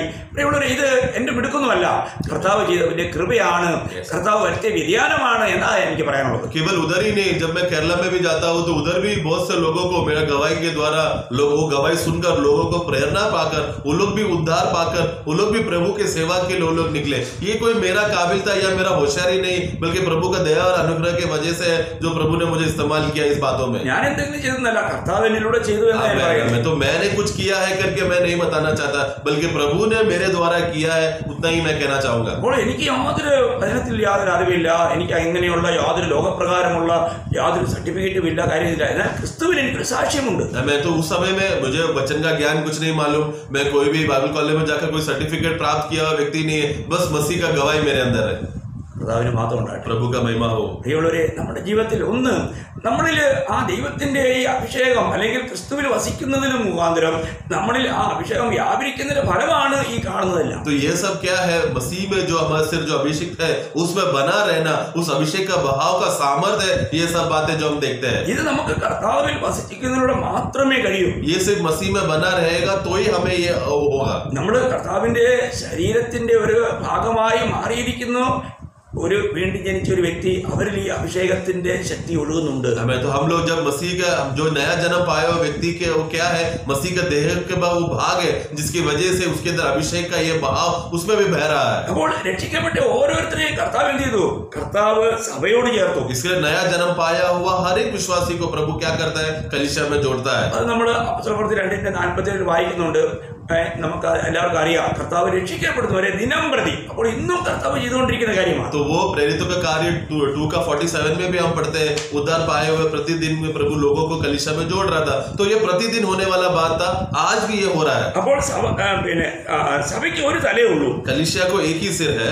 നമുക്കറിയാം, കൊളോസ്യർ 1:18 कोलोसे 1:18 हम पढ़ते हैं. അവൻ സഭ എന്ന ശരീരത്തിന്റെ തലയുമാകുന്നു. 1:18 पढ़ेंगे. कोलोसे 1:18. वही देह अर्थात कलीसिया का सिर है. बस. അപ്പോൾ അവൻ സഭ എന്ന ശരീരത്തിന്റെ തലയുമാകുന്നു. वही जो कलीसिया जो देह है वो देह का सिर है. ഇവിടെ വ്യക്തമായി മനസ്സിലാക്കുക, തലയ്ക്ക് മാത്രമേ അഭിഷേകമുള്ളൂ. इसके लिए स्पष्ट रीति से समझना है, सिर्फ सर को ही अभिषेक है. അപ്പോൾ കർത്താവായ യേശുക്രിസ്തുവിനുള്ള അഭിഷേകമാണ് ശരീരമാകുന്ന നമ്മളിലേക്ക് ഒഴുകിക്കൊണ്ടിരിക്കുന്നത്. तो उसने जो सिर प्रभु यीशु मसीह को अभिषेक किया है वही अभिषेक हम जो प्रभु का देह है उसमें बह रहा है. അപ്പോൾ നമ്മൾ രക്ഷിക്കപ്പെട്ടപ്പോൾ എന്ത് സംഭവിച്ചു? इसलिए जब हम उद्धार पाया तो क्या हो गया? കർത്താവ് നമ്മെ തന്റെ ശരീരത്തോട് ചേർത്തു. प्रभु ने हमें अपना शरीर में जोड़ दिया. നാം എല്ലാവരും കർത്താവായ യേശുക്രിസ്തുവിന്റെ ശരീരത്തിന്റെ ഓരോ അവയവങ്ങളായി മാറി. हम लोग सब लोग प्रभु के शरीर का ये देह का एक एक अंग बन गए, सदस्य बन गए. രക്ഷിക്കപ്പെട്ട എല്ലാവരും, नया जन्म पाए हुए सभी लोग. 1 കൊരിന്ത്യർ 12:27 पहला कोरिन्थी 12:27. എന്നാൽ നിങ്ങൾ ക്രിസ്തുവിന്റെ ശരീരവും ഓരോരുത്തൻ വെവ്വേറെയായി അവയവങ്ങളുമാകുന്നു. पढ़ेंगे. इसी प्रकार तुम सब मिलकर मसीह की देह हो. हाँ. और अलग अलग उसके अंग हो. हमें അപ്പോൾ നമുക്ക് ആ യഥാർത്ഥമായിരിക്കുന്ന കർത്താവിൽ നിന്ന് ഒഴുകുന്ന ആ അഭിഷേകത്തിന്റെ ആ ഒരു ശക്തി നമുക്ക് ഉണ്ടാകണമെങ്കിൽ നമ്മൾ ആ ശരീരത്തിൽ തന്നെ ആയിരിക്കണം. इसके लिए प्रभु के सिर से बहने वाला जो अभिषेक का वो तैलम है वो बहते हुए अगर हमें हमारे पास पहुंचने का वो अनुभव अगर हमें रहना है तो क्या करना पड़ेगा? वो शरीर में बना रहना ही काफी उतना ही करना है. അപ്പോൾ നമ്മൾ മുമ്പേ വായിച്ചു, അത് ദേഹത്തിന്മേൽ ഒഴിക്കാൻ പാടില്ല. हमने पहला भी हमने पढ़ा था, उसको देह में नहीं डालना है. ദേഹം പറഞ്ഞാൽ ഏതെങ്കിലും ഒരു വ്യക്തിയുടെ മേൽ പകരാൻ പാടില്ല. यानी देह मतलब क्या? कोई भी व्यक्ति के ऊपर नहीं डालना चाहिए, दूसरा व्यक्ति के ऊपर नहीं डालना चाहिए. ചിലർ പറയാറുണ്ട്, നമ്മുടെ മധ്യ അഭിഷിക്ത ദാസന്മാരുണ്ട്. പ്രിയമുള്ളവരെ, ആ പ്രയോഗങ്ങൾ അത് കർത്താവിന് തുല്യമാക്കി അവരെ തുല്യപ്പെടുത്തിക്കൊണ്ട് കർത്താവിനെ നിന്ദിക്കുന്ന പ്രയോഗങ്ങളാണ്. मैं ऐसा कुछ जगह पे मैंने सुना है, वो लोग ऐसा एक व्यक्ति को स्वागत करते समय में क्या बोलता है? हमारे बीच में एक दिन एक अभिषेक दास हमारे बीच में आया है करके बोलकर उसको स्वागत करते हैं. लेकिन प्रिय, वो कितना बड़ा गलत है. अभिषेक व्यक्ति सिर्फ प्रभु यीशु मसीह है, तो वो व्यक्ति को यीशु के साथ तुलना कर जो दर्जा यीशु को देना चाहिए आपने वो व्यक्ति को देकर प्रभु का निंदा नहीं किया क्या? അപ്പോൾ അവിടെ ഇരിക്കുന്ന വിശുദ്ധന്മാരില്ല, അവരിലെല്ലാവരും വലിയ ഈ അഭിഷേകം വ്യാപരിക്കുന്നില്ലേ? और वो जो सुनने वाले लोग जो देख रहे क्या उनके अंदर भी यही अभिषेक बह नहीं रहा है क्या? ആ ഒരു വ്യക്തിക്ക് മാത്രമാണോ പ്രത്യേകമായിരിക്കുന്ന അഭിഷേകമുള്ളത്? क्या सिर्फ वो आया एक व्यक्ति, जो खास व्यक्ति आया है बोलकर सिर्फ वही अभिषेक व्यक्ति है क्या? ഇവിടെ ഇതാണ് വചനത്തിന്റെ അജ്ഞത, ഇതാണ് പല ലീഡേഴ്സും ചെയ്തുകൊണ്ടിരിക്കുന്ന ഭയങ്കര അപകടമായിരിക്കുന്ന ദുരുപദേശം. तो यही तो एक बहुत बड़ा गलत रीति है जो बहुत सारा संगठनों में हो रहा है, जो एक बहुत बड़ा दुरुपदेश है जो लोगों को गलत रीति से सिखाया जा रहा है. ഇവിടെ നിങ്ങൾക്ക് ഈ അഭിഷേകത്തിന്റെ കാര്യം നിങ്ങൾക്ക് വ്യക്തമായോ? क्या हे प्रिय, आपको इस अभिषेक का विषय में सही रीति से क्लियरिटी मिला है क्या? ഞാൻ ഇന്നലെ ചോദിച്ചതുപോലെ ഒരു വ്യക്തി കർത്താവായ യേശുക്രിസ്തുവിൽ വിശ്വസിച്ചെങ്കിൽ അവര് ദൈവത്തിന്റെ പരിശുദ്ധാത്മാവിനെ പ്രാപിച്ചിരിക്കണം. കാരണം ആ ആത്മാവിലാണ് അവര് വീണ്ടും ജനിച്ച് ഒരു യഥാർത്ഥത്തിൽ കർത്താവിന്റെ ഭാഗമായി തീരുന്നത്. तो इसलिए एक व्यक्ति जब नया जन्म पाते समय, उद्धार पाते समय में उसके अंदर पवित्र आत्मा पहले से पवित्र आत्मा है, क्योंकि पवित्र आत्मा के द्वारा है वचन सुनकर ग्रहण कर नया जन्म का अनुभव में प्रवेश करते हैं. കാരണം ക്രിസ്തുവിന്റെ ആത്മാവില്ലാത്തവൻ അവനുള്ളവനല്ല. क्योंकि जिसके अंदर मसीह का आत्मा नहीं, वो उसका है ही नहीं. അപ്പോൾ നമുക്ക് ആത്മാവിനെ ഞാൻ വീണ്ടും ജനിച്ചു എന്ന് പറയുന്ന ഒരു വ്യക്തിയോട് നീ അഭിഷേകം പ്രാപിച്ചോ എന്ന് ചോദിക്കുന്നത് ഏറ്റവും വചനവിരുദ്ധമായ ഒരു കാര്യം. അത് നമ്മള് ഏദൻ തോട്ടത്തില് മറ്റേ പുള്ളി വന്നില്ലേ, ഒരു വൃക്ഷത്തിന്റെ ഫലം തിന്നരുതെന്ന് പറഞ്ഞിട്ടുണ്ടോ ഒരു ചോദ്യമായിട്ട്? അങ്ങനെ ആ ചോദിക്കുന്ന അതേ അങ്ങനെയുള്ള ഒരു പൈശാചികമായിരിക്കുന്ന ശക്തി വ്യാപരിക്കുന്ന വ്യക്തിക്ക് മാത്രമേ അങ്ങ് ചോദിക്കാൻ പറ്റൂ. तो इसके लिए एक नया जन्म पाया हुआ व्यक्ति जिसने दोबारा जन्म पाया है, उसको अगर जाके पूछ रहे क्या तुमने अभिषेक भी पाया क्या करके बोलना कितना बड़ा मूर्खता है, क्योंकि उद्धार में वो सब कुछ प्राप्त किया है. ये कैसा होगा? ये अवस्था क्या है? जब ईदन वाटिका में जब आदम और हव्वा वहां पर रहते समय में सर्प ने आकर हव्वा को आके क्या पूछा, क्या प्रभु ने वास्तव में बोला है क्या सब वो फल खाना चाहिए क्या नहीं खाना चाहिए करके? इस तरह का सवाल, ये सवाल कौन लाता है? शैतान के प्रेरणा से आया हुआ सर्प ने ये किया. तो देखो कितना धोखा वाला अवस्था है वो. പിന്നെ ഇവര് ഇത് ചോദിക്കാനായിട്ട് വേറൊരു കാര്യം കൂടെ ഞാൻ അതുകൂടെ പറഞ്ഞുതരാം. കാരണം ഞാൻ അവരുടെ മധ്യത്തിൽ ഉണ്ടായിരുന്നുകൊണ്ട് എനിക്ക് അത് വ്യക്തമായിട്ട് അറിയാം. फिर ये लोग जो दूसरा एक प्रकार का सवाल पूछते हैं, और मैं इन लोग के बीच में रुका हूँ इसलिए मुझे मालूम है लोग का उनका अवस्था क्या है. ഇവർ ഈ അഭിഷേകം പ്രാപിച്ചിട്ടുണ്ടെന്ന് ചോദിക്കാൻ കാരണം, तो ये लोग अभिषेक पाए हो क्या नहीं करके ये सवाल पूछने का कारण ये है, നീ അന്യഭാഷ പറയുന്നവനാണോ എന്നാ. तुम अन्य भाषा में बात कर रहे हो क्या नहीं, ये बात जानने के लिए. അന്യഭാഷ പറയാത്തവൻ ആത്മാവില്ലെന്ന് അവർ പഠിപ്പിക്കുന്നത്. क्योंकि अन्य भाषा जो बात नहीं करता उनके अंदर आत्मा नहीं है, ऐसा करके सिखाते हैं. प्रभु की स्तुति हो. ഞാൻ നിങ്ങളൊരു കാര്യം പറയട്ടെ. मैं आप लोग एक बात पूछूं. ഞാൻ ഒരുപാട് കാത്തിരിപ്പ് യോഗങ്ങളും പ്രവാചകന്മാർ ഇതിനു വേണ്ടി ഒരുക്കിയിട്ടുള്ള ഒരുപാട് മീറ്റിംഗുകൾ അറ്റൻഡ് ചെയ്തതാണ്. मैं एक ऐसा व्यक्ति हूँ जो बहुत सारा आत्मा का इंतजार का आगमन का विषय में प्रार्थना, उपवास प्रार्थना, भविष्यवक्ता लोग इकट्ठा होकर यहाँ पर बहुत बड़ा अभिषेक होगा, ये सब मीटिंगों में मैं जग गया हूँ. അപ്പോൾ അന്ന് എനിക്ക് വചനത്തിൽ അത്രയും അറിവില്ലായിരുന്നുകൊണ്ടും ഞാൻ അത്രയും ശിശുവായിരുന്നുകൊണ്ട് ഞാൻ വളരെ അങ്ങനെ അവരുടെ കൂട്ടത്തിൽ കൂടി ഇതെല്ലാം കണ്ടു. പക്ഷേ ദൈവത്തിന്റെ ആത്മാവരോട് സംസാരിച്ചുകൊണ്ടിരുന്നു. लेकिन उन दिनों में क्या है, वचन का ज्ञान का प्रकटीकरण मुझे सही रीति से मालूम नहीं था. मैं तभी भी एक बालक था, इसके लिए उन लोग को विश्वास कर मैं ऐसे उनके साथ गया था. लेकिन उस समय में भी प्रभु मुझसे बात कर रहा था. അന്നത്തെ എന്ന് പറഞ്ഞാൽ ഇന്ന് അയാളൊന്നും ജീവിച്ചിരിപ്പില്ല. ഇന്ന് ജീവിച്ചിരിക്കുന്ന ചിലര് ഇപ്പോഴും അമേരിക്കയിലേക്ക് കിടന്നുകൊണ്ട് വെലിസുന്നുണ്ട്. ഞാൻ അവിടെ ആരുടെയും പേരെടുക്കുന്നില്ല. എന്നൊരു കാര്യം ഞാൻ പറയട്ടെ, എന്റെ കാതിലും വന്നിട്ട് നീ ഇങ്ങനെ പറഞ്ഞാൽ മതി എന്നും പറഞ്ഞുകൊണ്ട് പറഞ്ഞു തന്നിട്ടുണ്ട് പലപ്പോഴും. तो उस जो व्यक्ति उस मीटिंग में जो उस व्यक्ति में खास श्रेष्ठ दास जो आया था उस मीटिंग में, वो अभी नहीं है दुनिया में, लेकिन उस मीटिंग में अटेंड किए वाले और भी बहुत सारे दास लोग हैं जो अभी भी अमेरिका में है और एकदम फुल रहे हैं. वो लोग उनका नाम लेना नहीं चाहता. लेकिन उस मीटिंग में क्या हो गया था, ये दास आकर सभी लोगों कान में आकर, मेरे कान में भी आकर बोला तू ऐसा बोली बोल ऐसा बोली बोलकर वो अन्य भाषा बोलकर मेरे कान में आकर बोला. എന്നിട്ട് അവര് സ്തുതിക്കാൻ പറഞ്ഞുകൊണ്ട് അങ്ങോട്ട് പ്രഷർ ചെയ്യും. എന്നിട്ട് ധന്യവാദ് ധന്യവാദ് ധന്യവാദ് ഇങ്ങനെ നീ ഇങ്ങനെ ഇടതടവില്ലാതെ അങ്ങോട്ട് പറഞ്ഞു എന്ന് പറഞ്ഞുകൊണ്ടൊക്കെ പറഞ്ഞ് അങ്ങനെയൊക്കെ ഉണ്ടാക്കുന്നതാണോ പ്രിയമുള്ളവർ ഈ അഭിഷേകം എന്ന് പറയുന്നത്? എന്നിട്ട് അവസാനം പറയുന്നത് അറിയോ, ഇവർ പറഞ്ഞതുപോലെ പറയാൻ തുടങ്ങിയ ആൾക്കാരെ കുറിച്ച് അവർ പറയും ഇന്ന് 15 പേര് അഭിഷേകം പ്രാപിച്ചു. എന്നതാ പ്രാപിച്ചത്? എന്തുമാത്രം കള്ളത്തരം. പ്രിയമുള്ളവരെ, നിങ്ങൾ ഇത് അനുഭവിച്ചിട്ടില്ലേ? നിങ്ങൾ വാസ്തവമായിട്ട് ആത്മാർത്ഥമായിട്ടൊന്ന് പരിശോധിക്കാൻ വേണ്ടി പറയുക. പ്രിയമുള്ളവരെ, ഇനിയും നിങ്ങൾ ഈ വഞ്ചനയിൽ കുടുങ്ങി നിങ്ങളുടെ ആത്മീയ ജീവിതത്തെ തകർത്ത് കളയരുതേ. ഈ ദുരുപദേശങ്ങളെ നിങ്ങൾ സത്യവചനവുമായിട്ട് നിങ്ങൾ അഭിമുഖീകരിക്കണം. तो उसमें तो कान में आकर बोलने के बाद फिर सभी लोग क्या बोलते हैं, जबरदस्ती प्रेशर डालते हैं, चलो सब लोग स्तुति करो, सब लोग स्तुति करो, सब लोग धन्यवाद बोलते रहो धन्यवाद. तो वो लोग क्या करते हैं 10-15 बार बिना रुके धन्यवाद धन्यवाद धन्यवाद धन्यवाद ऐसा स्पीड में वो लोग बोलते रहते, जिसकी वजह से क्या हो गया, उनका प्राण उछलने लगता लगता है, उनके अंदर एक अलग प्रकार का आत्मा उनके अंदर प्रभाव करने लगता है, अलग अलग अनुभव उनको आने लगता है। ये सब प्रेशर में डालकर ये लोग करते हैं।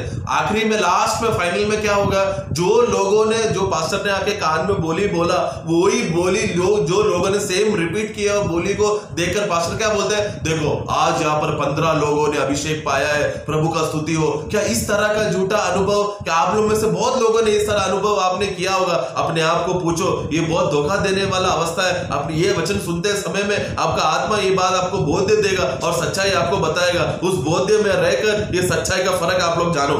ഇന്ന് നിങ്ങൾ ആത്മീയരാണെന്ന് കാണിക്കാൻ വേണ്ടിയിട്ട് അങ്ങനെയുള്ള കള്ളത്തരം അല്ലെങ്കിൽ ഒരു സത്യവും ഇല്ലാത്ത അങ്ങനെയുള്ള ജൽപ്പനങ്ങളിൽ ജപിച്ചുകൊണ്ട് വാസ്തവത്തിൽ നിങ്ങൾ പറയുന്നത് റിയലി അതിന്റെ യാതൊന്നും ശരിക്കും മനസ്സിലാക്കിയാൽ അതെല്ലാം വലിയ ഭയങ്കര തെറികള് കർത്താവിനെ തെറി വിളിച്ച് നിങ്ങൾക്ക് കർത്താവിനെ മഹത്വപ്പെടുത്താൻ കഴിയുമോ? तो इसलिए आज भी बहुत सारे लोग हैं जो ऐसी व्यर्थ बातें, शब्द बार बार वो लोग बोल कर वो लोग, उनको लगता है कि वो लोग स्तुति कर, आराधना कर, लेकिन वास्तव में एक धोखा है। वो एक अन्य भाषा के जो शब्द है करके जो बोल रहे हैं वो वास्तव में एक बहुत बड़ा गाली का शब्द है। जो आके मैं आपको पूछना चाहता हूँ, क्या आप गाली देकर परमेश्वर का महिमा कर सकते हैं क्या? ചില പാസ്റ്റർമാര് എന്നോട് തുറന്നു പറഞ്ഞിട്ടുള്ള സത്യമാണ്, എന്ത് ചെയ്യാനാ സഹോദര, ഈ സംഘടനയിൽ നിൽക്കണമെങ്കിൽ ഇങ്ങനെ രണ്ടെണ്ണം പൊട്ടിച്ചേ പറ്റുള്ളൂ, അതുകൊണ്ട് ഇങ്ങനെ പറയാതെ എന്തുമാത്രം. ഞാൻ നിങ്ങൾക്ക് ആവണമെങ്കിൽ ഞാൻ അവരുടെ പേര് ഞാൻ വെളിപ്പെടുത്തി തരാം.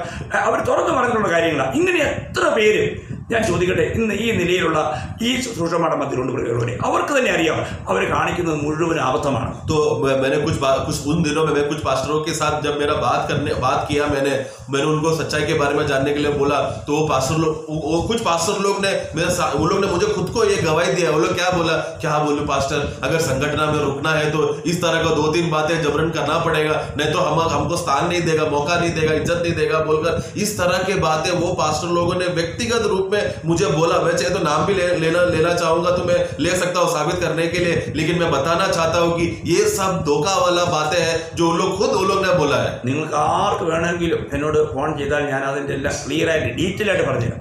अगर इस कहानी का पूर्णता अगर आपको जानना चाहते हो तो आप लोग फोन करके बिना शर्माए आप पूछे, पूरा डिटेल में बताऊंगा। പ്രിയമുള്ളവരെ, നമ്മൾ വഞ്ചിക്കപ്പെടരുതേ. लेकिन हे प्रियो, हम लोग धोखा ना खाओ। ഈ ദൈവവചനത്തിൽ കൂട്ടിച്ചേർക്കരുതേ.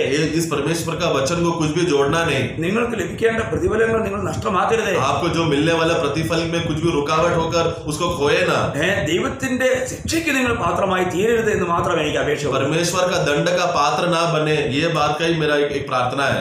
ഈ ക്ലാസ്സുകൾക്ക് ശേഷം കൃപാവരം എന്നൊരു ക്ലാസ് വരുന്നുണ്ട്. ആ സമയത്ത് ഞാൻ ഇത് വളരെ ഡീറ്റെയിൽ ആയിട്ട് ഇനിയും പറയും. हाँ, मैं तो इस विषय ये क्लासेस के बाद आगे चलकर प्रभु ने मौका दिया तो आत्मा के वरदान के बारे में भी मैं एक छोटा शिक्षण लेने वाला हूँ, उसमें भी ये सब बातें दोबारा मैं आपको याद दिलाऊंगा। അതുകൊണ്ട് ഞാൻ ഇപ്പോൾ കൂടുതലായിട്ട് ആ വിഷയത്തിലേക്ക് ഇപ്പോൾ പോകുന്നില്ല. इसलिए मैं अभी ज्यादा गहराई में स्पष्ट में मैं नहीं जाना चाहता, എങ്കിലും നിങ്ങൾക്ക് അഭിഷേകം എന്ന കാര്യം നിങ്ങൾക്ക് വ്യക്തമായെന്ന് ഞാൻ വിശ്വസിക്കുന്നു. लेकिन मैं ये विश्वास करता हूँ कि अभिषेक करके जो विषय था अभी आप लोग थोड़ा क्लियरिटी आपको मिला होगा। പ്രിയമുള്ളവരെ, കർത്താവായ യേശുക്രിസ്തുവിൽ വിശ്വസിച്ചവരായ നാം എല്ലാവരും, ഞാൻ 1-2 കാര്യം കൂടെ ഞാൻ അവിടെ ഒന്ന് ഓർപ്പിക്കാം. നമ്മൾ ഗലാത്യ ലേഖനത്തിലേക്ക് വരികയാണെങ്കിൽ हम लोग नया जन्म पाए हुआ हर एक विश्वासी अभिषिक्त है करके ये हम देखते हैं। गलतियों का पुस्तक जब हम पढ़ते हैं, അതിന്റെ 3-ാം അധ്യായം, गलेशियंस चैप्टर 3 तीसरा अध्याय, അതിന്റെ 26-ാം വാക്യം വായിക്കാം. 26 जब हम पढ़ते हैं, ക്രിസ്തു യേശുവിലെ വിശ്വാസത്താൽ നിങ്ങൾ എല്ലാവരും ദൈവത്തിന്റെ മക്കളാവുന്നു. ഇവിടെ കുറച്ചുപേര് മാത്രമല്ല ദൈവമക്കള്. यस आमीन, पढ़ेंगे।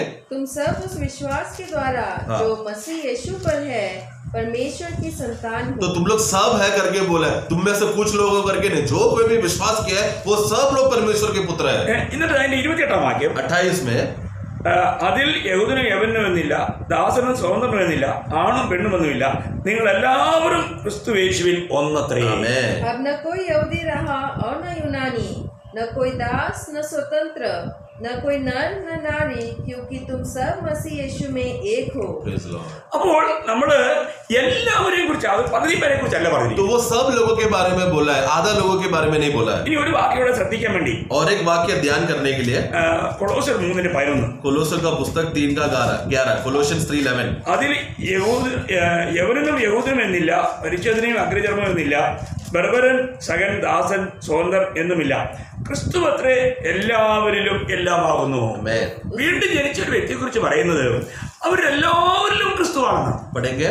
उसमें न तो यूनानी रहा न यहूदी, न खतना रही, न जंगली न स्कूती, न दास और न स्वतंत्र, केवल मसीह सब कुछ और सब में है। आमीन। इसलिए नया जन्म पाया हुआ हर एक विश्वासी के अंदर मसीह है।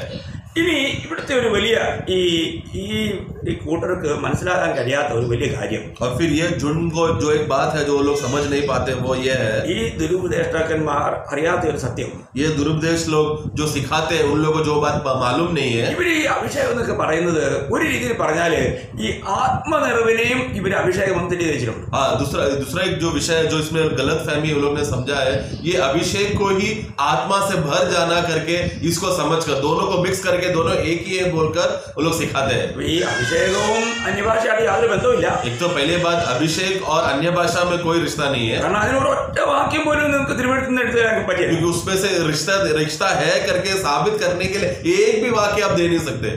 അപ്പോൾ അവര് ചിലപ്പോൾ പറയാൻ ആഗ്രഹിക്കുന്നത് പെന്തക്കോസ്ത് നാളിലെ അനുഭവമോ അല്ലെങ്കിൽ എഫേസോസിലെ വിശ്വാസത്തിലുണ്ടായ അനുഭവമോ അല്ലെങ്കിൽ കൊർന്നേലിയോസിന്റെ ഭവനത്തിലുണ്ടായ അനുഭവമോ ഒക്കെ ആയിരിക്കും. तो उन लोगों को बोलने के लिए, साबित करने के लिए क्या रहेगा, जो पेंतकोस्त के दिन जो हुआ या कोर्नेलियुस के घर में जो हुआ या एफेसस में जो यूहन्ना के चेले के साथ हुआ, ये सब बातें अनुभव वो लोग बताएंगे। ഇത് ആത്മസ്നാനമാണ്. वो आत्मा का बपतिस्मा था, അത് അഭിഷേകമായിട്ട് രണ്ടും വ്യത്യസ്തമായ കാര്യം. वो अभिषेक के साथ एकदम अलग है। അപ്പോൾ ഈ അനുഭവം ഞാൻ നിങ്ങളോട് പറഞ്ഞല്ലോ, അത് ക്രിസ്തുവിന് മാത്രമുള്ളതാണ് അഭിഷേകം. അത് ക്രിസ്തുവിൽ നമ്മൾ ചേർക്കപ്പെട്ട് കഴിയുമ്പോൾ നമ്മളിലേക്ക് പകരപ്പെടുന്ന കാര്യം. तो वास्तव में सिर्फ मसीह है जो अभिषेक है, जिसके ऊपर अभिषेक किया गया है, और जो मसीह के साथ जुड़ा हुआ है, उसका देह, उसका कलीसिया, उनको क्या है, वो अभिषेक जो सर से दाढ़ी से नीचे वस्त्रों में बहता है, वही उनको मिलता है। ഒരു കാര്യം നിങ്ങൾ വ്യക്തമായി മനസ്സിലാക്കുക, एक बात स्पष्ट रीति से समझे, തലയ്ക്ക് മാത്രമേ അഭിഷേകമുള്ളൂ. सिर्फ सिर को ही अभिषेक है। സഭയ്ക്ക് രണ്ട് തലയില്ല, कलीसिया को दो सिर नहीं है, ഒരേ ഒരു തലയേ ഉള്ളൂ. एक ही सिर है, അത് കർത്താവായ യേശു ക്രിസ്തുവാണ്. वो है प्रभु यीशु मसीह। എന്നാ വിശുദ്ധ വേദപുസ്തകം പഠിപ്പിക്കുന്നത്. ऐसा प्रभु का वचन सिखाता है। അപ്പോൾ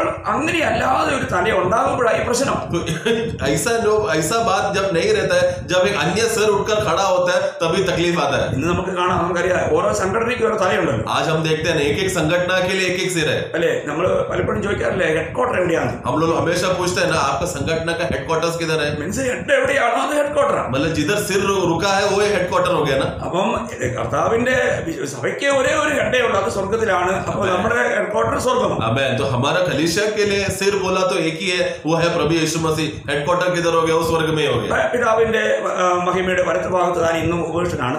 क्योंकि वो पिता के महिमा के राइट हैंड में अभी भी वो बैठा है, उधर ही वो अवस्था में है वो, ഒപ്പം തന്നെ നമ്മളിലും ഉണ്ട്. और उसी के साथ साथ हमारे अंदर भी है। അത് നമുക്ക് ഒന്നുകൂടെ വിശദമായിട്ട് പിന്നീട് നമുക്ക് പഠിക്കാം.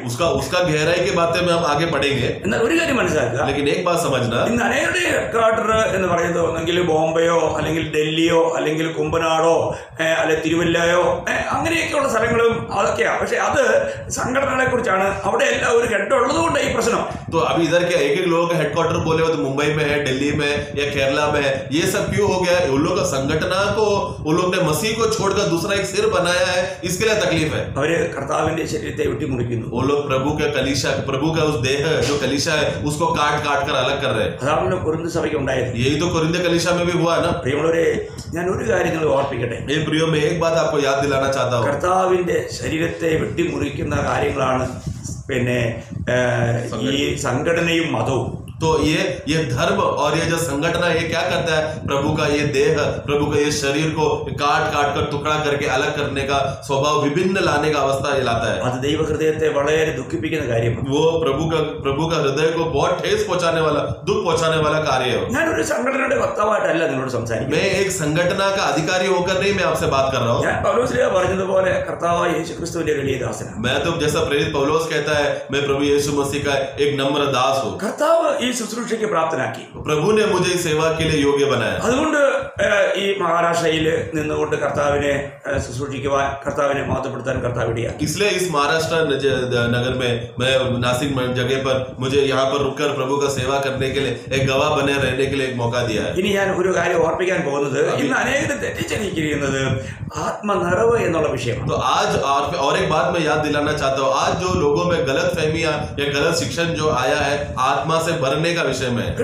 ആത്മനിറവ് എന്നുള്ളത് നമുക്ക് എല്ലാ ദിവസവും കർത്താവിൽ നിന്ന് പ്രാപിക്കേണ്ട കാര്യം. हाँ, आत्मा में भरने का जो विषय है ये प्रतिदिन रोज हमें करने वाला एक अवस्था है। ഇതിനെ ചിലര് ആത്മനിറവിനെ ചിലർ അഭിഷേകം എന്ന് പറയും, ആത്മസ്നാനം എന്ന് പറയും. അത് തികച്ചും വ്യത്യസ്തമായ കാര്യം. आत्मा में भरना करके जो विषय है उसको अभिषेक प्राप्त करने के बारे में तुलना करके बोलते हैं, या आत्मा बपतिस्मा है करके बोलकर इस तरह के बातों को तुलना करके बोलता है, लेकिन आत्मा से भरना वो विषय है ही नहीं। ഞാൻ ഒരിക്കൽ കൂടി ഒന്നുകൂടി നിങ്ങളോട് പറയട്ടെ, मैं एक और बार बोलना चाहता हूँ, നിങ്ങൾ വീണ്ടും ജനിച്ച ഒരു വ്യക്തിയാണെങ്കിൽ अगर आप नया जन्म पाए हुए व्यक्ति है तो നിങ്ങൾ ദൈവത്തിന്റെ ആത്മാവിനെ പ്രാപിച്ചവരാണ്. आप लोग प्रभु का आत्मा प्राप्त किए हुए हैं लोग हैं. നിങ്ങൾക്ക് ആത്മാവിനെ അച്ചാരമായി ലഭിച്ചു. आपका आत्मा का छाप मिला है നിങ്ങൾക്ക് ആത്മാവിനെ നിങ്ങൾ മുദ്ര ചെയ്യപ്പെട്ടു. और आत्मा को आपको बयान के रूप में आपको छाप मिला है. നിങ്ങൾക്ക് അച്ചാരമായി ലഭിക്കുന്നു. ഇതിനൊക്കെ നമുക്ക് വളരെ വ്യക്തമായ അർത്ഥങ്ങളുണ്ട്. അത് കൃപാവരങ്ങൾ എന്നുള്ള വിഷയത്തിൽ ഞാൻ അത് വിശദീകരിക്കുന്നു. तो ये सब बातों का अर्थ है. वो जब आत्मा का वरदान के बारे में हम जब सीखेंगे तब ये सब बातों का मैं स्पष्टता बताऊंगा. എന്നാൽ രക്ഷിക്കപ്പെട്ട ഒരു വ്യക്തിയിൽ ദൈവത്തിന്റെ വചനം പറയുന്നു അവന് ദൈവത്തിന്റെ ആത്മാവിനെ ലഭിച്ചു. तो इसलिए एक नया जन्म पाया हुआ विश्वासी के अंदर वो प्रभु का आत्मा प्राप्त किया है. ആത്മാവിനെ അച്ചാരമായി ലഭിച്ചു. आत्मा का छाप स्वरूप उसने बयान में प्राप्त किया है. ആത്മാവിനെ അവൻ മുദ്ര ചെയ്യപ്പെട്ടു. और आत्मा के द्वारा वो छाप दिया गया है. അവൻ ആത്മാവിലുള്ള സ്നാനമേറ്റു. और आत्मा का बपतिस्मा मिला है. അവനിൽ ആത്മാവിന്റെ പരിശുദ്ധാത്മാവിന്റെ അഭിഷേകത്തിന്റെ ഒഴുക്കുണ്ട്. और वो व्यक्ति के अंदर पवित्र आत्मा का अभिषेक का बहाव भी है. ഈ 5 കാര്യങ്ങളും തുടർമാനമായിട്ട് കർത്താവിൽ വസിക്കുന്ന വീണ്ടും ജനിച്ച ഒരു വ്യക്തിയിലുണ്ട്. ये 5 बातें प्रभु में बसा हुआ या नया जन्म पाया हुआ विश्वासी जो मसीह में है उनके अंदर है.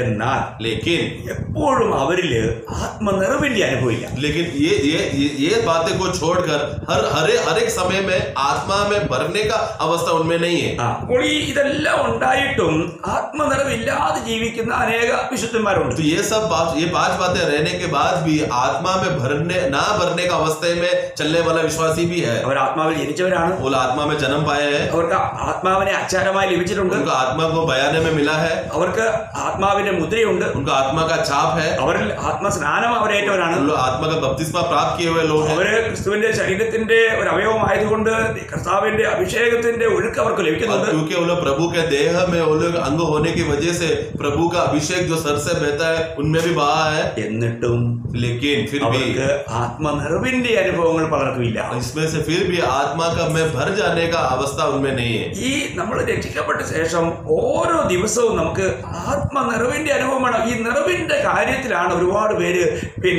മനസ്സിലാക്കാതെ കിടന്നുകൊണ്ട് തെറ്റിദ്ധരിച്ച് പലതും പറയുന്നത്. तो इसके लिए आत्मा इसलिए हमें प्रतिदिन आत्मा में भरना है. ये आत्मा का भरने के विषय में लोगों को सही जानकारी ना होने की वजह से बहुत गलत शिक्षा ना कर लोग गलत हो जाते हैं. അപ്പോൾ നമുക്ക് ഈ ആത്മനിറവിനെ കുറിച്ച് നമുക്ക് ചില വാക്യങ്ങൾ ഞാൻ നിങ്ങളെ വായിപ്പിക്കാം. आत्मा के भरने के विषय में कुछ वाक्य मैं पढ़ाना चाहता हूँ. അപ്പോൾ നമുക്കറിയാം ഒന്നാമത്തെ കാര്യം ഈ ആത്മനിറവ് ഉണ്ടായത് പെന്തക്കോസ്ത് നാളിലാണ്. पहले बार आत्मा में भरने का अवस्था को अगर हम देखें तो वो पेंटेकोस्त के दिन में था. അത് നമ്മൾ 2-ാം അധ്യായം 4-ാം വാക്യത്തിൽ വായിക്കുന്നു. वो प्रेरितों का कार्य 2:4 में हम पढ़ते हैं. അത് നമ്മൾ വായിക്കുന്നത് ഇങ്ങനെയാണ്. वो हम इस तरह पढ़ते हैं. എല്ലാവരും പരിശുദ്ധാത്മാവ് നിറഞ്ഞവരായി ആത്മാവ് അവർക്ക് ഉച്ചരിപ്പാൻ നൽകിയതുപോലെ അന്യഭാഷകളിൽ സംസാരിച്ചു തുടങ്ങി. पढ़ेंगे. वे सब पवित्र आत्मा से भर गए और जिस प्रकार आत्मा ने उन्हें बोलने की सामर्थ्य दी वे अन्य अन्य भाषा बोलने लगे. അപ്പോൾ ഇവിടെ നമ്മൾ വായിക്കുന്നത് പെന്തക്കോസ്ത് നാളിൽ ദൈവത്തിന്റെ പരിശുദ്ധാത്മ സ്നാനം അവർക്ക് ലഭിക്കുന്ന ആ സമയത്ത് അവരെല്ലാവരും അന്യഭാഷകളിൽ സംസാരിച്ചു തുടങ്ങുന്നത്. അവരെല്ലാവരും ആത്മാവിൽ നിറഞ്ഞു. हाँ, तो यहाँ पर हम देखते हैं कि पेंटेकोस्त के दिन में उनका आत्मा का बपतिस्मा का अनुभव में जब वो लोग प्रवेश करते हैं समय में वहां पर वो लोग क्या करते हैं आत्मा में वो लोग सब भर गए. എന്നാൽ പിന്നീട് അവര് ഈ ആത്മനിറവിൽ നിന്നും വീണ്ടും ഒരു ശൂന്യതയിലേക്ക് പോയി. लेकिन उसके बाद क्या हो गया? उसके बाद वो आत्मा से जो भरा हुआ अवस्था से उसको शून्यता या कम होने लगे वो लोग. അതെങ്ങനെ മനസ്സിലാവും? वो कैसे मालूम पड़ेगा? നമ്മൾ അതിന്റെ 4-ാം അധ്യായത്തിലേക്ക് വരുമ്പോൾ उसका 4th अध्याय में Acts chapter 4 में जब हम आते हैं നമ്മൾ അതിന്റെ 29 വരെ വായിക്കുമ്പോൾ 31 വരെ उसका 29 से 31 जब हम पढ़ते हैं. ഇപ്പോഴോ കർത്താവേ അവരുടെ ഭീഷണികളെ നോക്കണമേ, സൗഖ്യമാക്കുവാൻ നിന്റെ കൈ നീട്ടുന്നതിനാലും നിന്റെ പരിശുദ്ധദാസനായ യേശുവിന്റെ നാമത്തിൽ അടയാളങ്ങളും അത്ഭുതങ്ങളും ഉണ്ടാകുന്നതിനാലും നിന്റെ വചനം പൂർണ്ണ ധൈര്യത്തോടു കൂടെ പ്രസ്താവിപ്പാൻ നിന്റെ ദാസന്മാർക്ക് കൃപ നൽകണമേ. ഇങ്ങനെ പ്രാർത്ഥിച്ചപ്പോൾ അവർ കൂടിയിരുന്ന സ്ഥലം കുലുങ്ങി എല്ലാവരും പരിശുദ്ധാത്മാവ് നിറഞ്ഞവരായി ദൈവവചനം ധൈര്യത്തോടെ പ്രസ്താവിച്ചു. അവിടെ എല്ലാവരും പരിശുദ്ധാത്മാവിൽ നിറഞ്ഞവരായി. पढ़ेंगे 29 से. अब हे प्रभु उनकी धमकियों को देख और अपने दासों को यह वरदान दे कि तेरा वचन बड़े हियाव से सुनाए. चंगा करने के लिए तू अपना हाथ बढ़ा कि चिन्ह और अद्भुत काम तेरे पवित्र सेवक यीशु के नाम से किए जाए। जब वे प्रार्थना कर चुके तो वह स्थान जहाँ वे इकट्ठा थे हिल गया और वे सब पवित्र आत्मा से परिपूर्ण हो गए और परमेश्वर का वचन हियाव से सुनाते रहे। അപ്പോൾ അതിനു മുൻപ് അവർക്ക് ആത്മാനിറവിന്റെ അനുഭവമില്ലായിരുന്നു. तो ये समय के थोड़े पहले तक उनको आत्मा का भरने का अवस्था नहीं था, എന്നാൽ ഈ പ്രതികൂലത്തിൽ അവർ പ്രാർത്ഥിച്ചു. लेकिन ये प्रतिकूल अवस्था में जब वो लोगों ने प्रार्थना किया അപ്പോൾ അവർ ആത്മാവിൽ നിറഞ്ഞവരായി തീർന്നു. तब वो लोग आत्मा में भर गए। അപ്പോൾ ആത്മാവിൽ നിറഞ്ഞപ്പോൾ അവർ എന്ത് ചെയ്തു? आत्मा में भर गया तो क्या हो गया? അവർ ദൈവവചനം ധൈര്യത്തോടെ പ്രസ്താവിച്ചു. परमेश्वर का वचन को वो लोग धैर्य से बात किया। അപ്പോൾ ആത്മാവിന്റെ കൂടെ ഒരു അനുഭവം പറഞ്ഞിരിക്കുന്നത് അവരെ ധൈര്യത്തോടെ വചനം പ്രസ്താവിച്ചു എന്നുള്ളതാണ്. तो आत्मा से भरने का वजह से एक फल जो दिखता है वो है वो लोग धैर्य से परमेश्वर का वचन को बांटा। ആത്മീയ ശുശ്രൂഷകളിൽ ഏർപ്പെടുന്നവർ എപ്പോഴും ആത്മനിറവുള്ളവരായിരിക്കണം. क्योंकि आत्मा में सेवा में जो क्रिया करते समय में हमेशा आत्मा से भर जाना चाहिए। നമുക്കറിയാം മേശയിൽ ശുശ്രൂഷിക്കാൻ പോലും ജനങ്ങളെ തിരഞ്ഞെടുത്തപ്പോൾ അവര് അവിടെ നോക്കിയത് ആത്മനിറവ് എന്നുള്ള കാര്യമാണ്. हमें मेज के लिए सेवा करने के विषय में भी जब भाइयों को चुनते समय में उधर भी वो लोग ने देखा कि आत्मा में कौन भरा हुआ है। അല്ലെ നമ്മള് അപ്പോസ്തലപ്രവൃത്തി 6-ാം അധ്യായം 3-ാം വാക്യം വായിക്കുമ്പോൾ प्रेरितों का कार्य 6:3 में जब हम पढ़ते हैं അവര് മേശകളിൽ ശുശ്രൂഷിക്കാൻ വേണ്ടിയിട്ട് ആകയാൽ സഹോദരന്മാരെ ആത്മാവും ജ്ഞാനവും നിറഞ്ഞ് നല്ല സാക്ഷ്യമുള്ള 7 പുരുഷന്മാരെ നിങ്ങളിൽ തന്നെ തിരഞ്ഞുകൊള്ളുവിൻ, അവരെ ഈ വേലയ്ക്ക് ആക്കാമെന്ന് അവർ പറഞ്ഞു. पढ़ेंगे अपने में से 7 सुनाम पुरुषों को जो पवित्र आत्मा और बुद्धि से परिपूर्ण हो चुन लो। അപ്പോൾ ഇവിടെ നല്ല സാക്ഷ്യമുള്ള നല്ല ആത്മനിറവുള്ള നല്ല ആത്മീയ ജ്ഞാനമുള്ളവരെയാണ് അവർ തിരഞ്ഞെടുത്തത്. तो यहाँ पर देखो एक अच्छा गवाही वाला जो आत्मा का ज्ञान से भरा हुआ और पवित्र आत्मा से भरा हुआ लोगों को उन लोगों ने 7 लोगों को चुना। ആ കൂട്ടത്തിൽ ഒരാളായിരുന്നു സ്തെഫാനോസ്. उसमें से एक व्यक्ति था स्तेफानोस। അതിനെ കുറിച്ച് അതിന്റെ 5-ാം വാക്യത്തിൽ പറയുന്നത് വിശ്വാസവും പരിശുദ്ധാത്മാവും നിറഞ്ഞ പുരുഷനായ സ്തെഫാനോസ്. उसके वाक्य 5 में हम देखते हैं कि वो 5 पढ़ेंगे। उसने और उन्होंने स्तेफानोस को सुना, एक मनुष्य जो विश्वास और पवित्र आत्मा में परिपूर्ण था, भरा हुआ व्यक्ति था। അപ്പോൾ ഈ സ്തെഫാനോസിന്റെ ജീവിതം നോക്കിയാൽ स्तेफानोस का जीवन को अगर देखें तो താൻ പ്രതികൂലത്തിലെല്ലാം ആത്മാനിറവിൽ ജീവിച്ചുകൊണ്ട് കർത്താവിനെ മഹത്വപ്പെടുന്ന വ്യക്തിയായിരുന്നു. वो प्रतिकूल की अवस्था में आत्मा से भरकर जीने वाला एक व्यक्ति था। നമ്മൾ തന്റെ അനുഭവത്തിന്റെ അവസാന സമയം നമുക്കറിയാം. താൻ കല്ലേറ് കൊണ്ട് കർത്താവിന്റെ രക്തസാക്ഷിയായി ക്രിസ്തീയ സഭയ്ക്കിടെ ആദ്യത്തെ രക്തസാക്ഷി എന്നുള്ള ആ ഉന്നത പദവിയിലേക്ക് ഉയർത്തപ്പെട്ട വ്യക്തിയാണ് സ്തെഫാനോസ്. താൻ വളരെ ആത്മനിറവിൽ ജീവിച്ച വ്യക്തിയാണ്. तो यहाँ पर जब स्तेफानोस अपना अंतिम समय में आते समय में हम देखते हैं कि उसको पत्थरवार हो रहा है, मृत्यु उसके सामने, शहीद होकर रक्तसाक्षी होने का हम देखते हैं। विश्वासियों में सबसे पहला पदवी और महान पदवी प्राप्त करने का अवस्था में जब वो पहुंचते समय में ആത്മനിറവിന്റെ പ്രത്യേക നോക്കണം. അതിന്റെ 7-ന്റെ അപ്പോസ്തലപ്രവൃത്തി 7:55 उसका Acts 7 का 55 में 7 का 55 में हम पढ़ते हैं प्रेरितों മറ്റുള്ളവർ അവനെതിരെ കോപപരവശരായി പല്ല് കടിച്ചപ്പോൾ जब लोग उनको देखकर गुस्से में उन दांत पीस रहे थे, അപ്പോൾ സ്തെഫാനോസിന്റെ അനുഭവം എന്തായിരുന്നു? स्तेफानोस का अनुभव क्या था? അവനോ പരിശുദ്ധാത്മാവ് നിറഞ്ഞവനായി സ്വർഗത്തിലേക്ക് നോക്കി. वो आत्मा से भरकर स्वर्ग की ओर देखने लगा ദൈവമഹത്വവും ദൈവത്തിന്റെ വലത്തുഭാഗത്ത് യേശു നിൽക്കുന്നതും കണ്ടു. और परमेश्वर का महिमा और यीशु मसीह परमेश्वर के दाहिने ओर खड़ा है करके देखा। എത്ര വലിയ കാര്യമാണ്! कितना बड़ा भाग्य अवस्था है। പ്രിയമുള്ളവരെ, നമ്മളൊരു കാര്യം മനസ്സിലാക്കേണ്ടത് ഈ ആത്മനിറവിന്റെ അനുഭവം തുടർമാനമായിട്ട് വിശുദ്ധന്മാർക്ക് വേണ്ടിയ ഒരു അനുഭവമാണ്. इसके लिए आत्मा से भरने का जो विषय है, ये विश्वासियों को बार बार भरने का अवस्था में भरना रहना एक जरूरी बात है। ഈ അനുഭവം നമുക്ക് ആഴമായിട്ട് നമുക്ക് എങ്ങനെ പ്രാപിക്കാൻ കഴിയും? ये अनुभव को हम लोग गहराई में हम लोग कैसा प्राप्त कर पाएंगे, അത് ഞാൻ നിങ്ങളോട് പറയാൻ ആഗ്രഹിക്കുക. वो मैं आपको बताना चाहता हूँ। പിന്നെ നമ്മള് എസ്കേൽ പ്രവചനം 47-ാം അധ്യായത്തിൽ വന്നാൽ एजेकियल का पुस्तक उसका 47 में, एस्केल 47 में അതിന്റെ ഒരു നല്ല ചിത്രം നമുക്ക് കാണാൻ കഴിയും. वहाँ पर एक अच्छा चित्र हम देख सकते हैं। നമ്മൾ അതിന്റെ 3 മുതൽ വായിച്ചാൽ उसका 3 से ആ പുരുഷൻ കയ്യിൽ ചരടുമായി കിഴക്കോട്ട് നടന്നു, 1000 മുഴം അളന്നു, എന്നെ വെള്ളത്തിൽ കൂടി കടക്കുമാറാക്കി, വെള്ളം നരിയാണോളായി. അവൻ പിന്നെയും 1000 മുഴം അളന്നു, എന്നെ വെള്ളത്തിൽ കൂടി കടക്കുമാറാക്കി, വെള്ളം മുട്ടോളമായി. അവൻ പിന്നെയും 1000 മുഴം അളന്നു, എന്നെ കടക്കുമാറാക്കി, വെള്ളം അരയോളമായി. അവൻ പിന്നെയും 1000 മുഴം അളന്നു, അത് എനിക്ക് കടപ്പാൻ വയ്യാത്ത ഒരു നദിയായി വെള്ളം പൊങ്ങി, നീന്തിയിട്ടല്ലാതെ കടപ്പാൻ വയ്യാത്ത ഒരു നദിയായി തീർന്നു. पढ़ेंगे जल्दी। जब वह पुरुष हाथ में मापने की डोरी लिए हुए पूर्व की ओर निकला, तब उसने भवन से लेकर 1000 हाथ तक उस सोते को मापा और मुझे जल में से चलाया और जल टखनों तक था। उसने फिर 1000 हाथ माप कर मुझे जल में से चलाया और जल घुटनों तक था। फिर और 1000 हाथ माप कर मुझे जल में से चलाया और जल कमर तक था।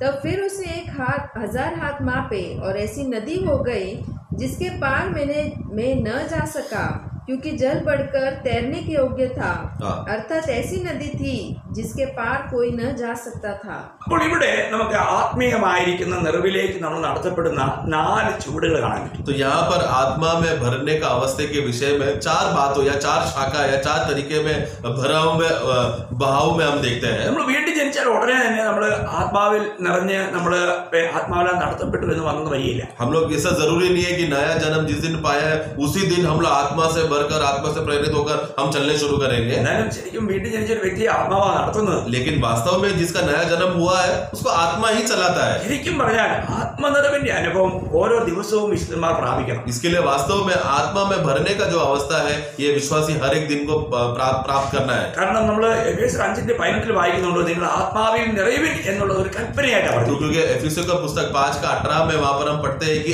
आत्मा में भरो करके ये आज्ञा दिया है. അപ്പോൾ നമുക്ക് ആത്മാവിൽ നിറയപ്പെടേണ്ട ഒരു അനുഭവം എല്ലാ വിശുദ്ധന്മാർക്കും അനുദിന ജീവിതത്തിലുണ്ട്. तो इसलिए आत्मा में भरने का अवस्था वो हर एक विश्वासियों को प्रतिदिन है. അപ്പോൾ ഈ വീണ്ടും ജനിച്ച ഒരു വ്യക്തിയുടെ ആദ്യ അനുഭവം എന്ന് പറഞ്ഞാൽ ആത്മാവിനാൽ അവൻ ആദ്യമായിട്ട് നടത്തപ്പെടാൻ ആരംഭിക്കുകയാണ്.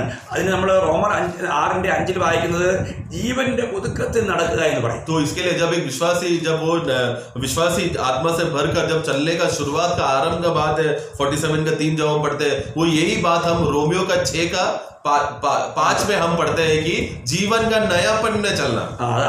ഹിന്ദിയിൽ 4ന്റെ അവസാന ഭാഗത്താണ്. सॉरी हिंदी में उसका 4 का आखिरी भाग में है ജീവന്റെ പുതുക്കത്തിൽ നടക്കുന്ന അനുഭവം, जीवन का नयापन में चलना. അപ്പോൾ അതാണ് പിന്നെ നമുക്ക് ആദ്യത്തെ 1000 മുഴ നടന്നപ്പോൾ നമുക്ക് എവിടം വരെയായി അത് പിന്നെ 1000 അളന്നു വെള്ളത്തിൽ കിടക്കുമാറാക്കി വെള്ളം നരിയാണിയോളമായെന്ന് പറയുന്നത്. तो उधर वो पहला अनुभव हमने 47 का 3 में हम पढ़ते समय में जब वहां पर मापा तो पानी कहां तक आया? एड़ी तक. നരിയാണോളോ ടക്കനെ टकने तक आया. टकने तक. അപ്പോൾ ഒരു കാര്യം മനസ്സിലാക്കണം, അത് നരിയാണിയോളം ആയ അവസ്ഥയാണ്. तो ये वो एकदम शुरुआत का अवस्था से टकने तक आया हुआ बात है. രണ്ടാമത് നമ്മൾ വായിക്കുമ്പോഴത്തേക്ക് അത് മുട്ടോളം ആയത്. दूसरा फिर उसको मापने के बाद घुटने तक आया. അത് നമ്മുടെ പ്രാർത്ഥനാ ജീവിതത്തെ കാണിക്കും. वो हमारा प्रार्थना जीवन को दिखाता है. നമ്മൾ ആത്മീയത്തിൽ മുന്നേറും തോറും നമുക്ക് അധികം മുഴമ്പാലിൽ നിന്ന് കർത്താവിനെ പ്രാർത്ഥിക്കുന്ന ഒരു ശ്രേഷ്ഠമായ അനുഭവം. क्योंकि जितना हम लोग प्रभु के सेवा में हम लोग आगे बढ़ते रहेंगे उतना हम लोग घुटने में रहकर प्रार्थना का अनुभव में हम लोग बने रह पाएंगे. നമുക്ക് ലൂക്കോസ് 18:13 1 തെസ്സലോനിക്കർ 5:17 ഈ വാക്യങ്ങളൊക്കെ വായിച്ചു കഴിഞ്ഞാൽ നമുക്ക് പ്രാർത്ഥനാ ജീവിതത്തിന്റെ മഹത്വം മനസ്സിലാക്കാൻ പറ്റും. हम लोग लूका का सुसमाचार 8:13 और कोलोस पहला तेस्सलोनिके 5:17 पहला तेस्सलोनिके 5:17 में यहाँ सब में प्रार्थना का मूल्यता के बारे में वहां पर बताया है. മൂന്നാമത്തെ അനുഭവം അരയോളമായെന്ന്. तीसरा भाव को मापते समय में कमर तक आया. അതെന്തിനെ കാണിക്കുന്നതാ? वो क्या दिखाता है? കർത്താവിന്റെ ശുശ്രൂഷയെ കുറിച്ച് കാണിക്കുന്നു. वो प्रभु का सेवा को दिखाता है. ലൂക്കോസ് 12:35 लूका 12 का 35 എഫേസ്യർ 8:14 और एफेसो 8 का 14. ഞാൻ ഈ വാക്കുകളെല്ലാം വായിക്കാൻ സമയമില്ലാത്തതുകൊണ്ട് ഞാൻ പെട്ടെന്ന് പറയും. ये सब पढ़ने के लिए समय नहीं है, इसके लिए मैं उसको पढ़ा रहा हूँ. അപ്പോൾ അത് നമ്മുടെ ശുശ്രൂഷയ്ക്ക് വേണ്ടിയുള്ള ഒരുക്കത്തെ. तो वो सब हमारे सेवा का विषय में तैयारी के बारे में कहता है. അവസാനം പറയുകയാണ്, और फिर आखिरी कहता है കടപ്പാൻ കഴിയാത്ത അനുഭവം. वो पार नहीं कर पाया उस तरह अवस्था में हो गया. അതാണ് യഥാർത്ഥത്തിൽ ആത്മനിറവിന്റെ അനുഭവം. ये है सच्चा आत्मा में भरने का पूर्णता को दिखाते हैं. അത് നമുക്കറിയാം, കാല് പിന്നെ നിലത്ത് ഉറയ്ക്കുന്നില്ല. तो ऐसा समय में क्या हो गया? पैर फिर जमीन में खड़ा नहीं रुकता नहीं है. അപ്പോൾ നീന്തിയിട്ട് മാത്രമേ മുമ്പോട്ട് പോകാൻ പറ്റൂ. उसको फिर तैर के ही आगे बढ़ सकते हैं. അപ്പൊ നമുക്കറിയാം, നീന്തുന്ന ഒരു വ്യക്തിയുടെ ഏത് ഭാഗമാണ് വെളിയിൽ കാണാവുന്നത്? हम एक व्यक्ति जो तैरते रहता है उसका कौन सा भाग ऊपर पानी के ऊपर रहता है? തല മാത്രമേ കാണാൻ. सिर्फ सिर ही ऊपर रहता है. അപ്പോൾ നമ്മൾ യഥാർത്ഥത്തിൽ ആത്മനിറവിൻ ജീവിതം നയിക്കുന്ന ഒരു വ്യക്തിയിൽ എപ്പോഴും ക്രിസ്തുവിനെ മാത്രമേ കാണാൻ കഴിയൂ.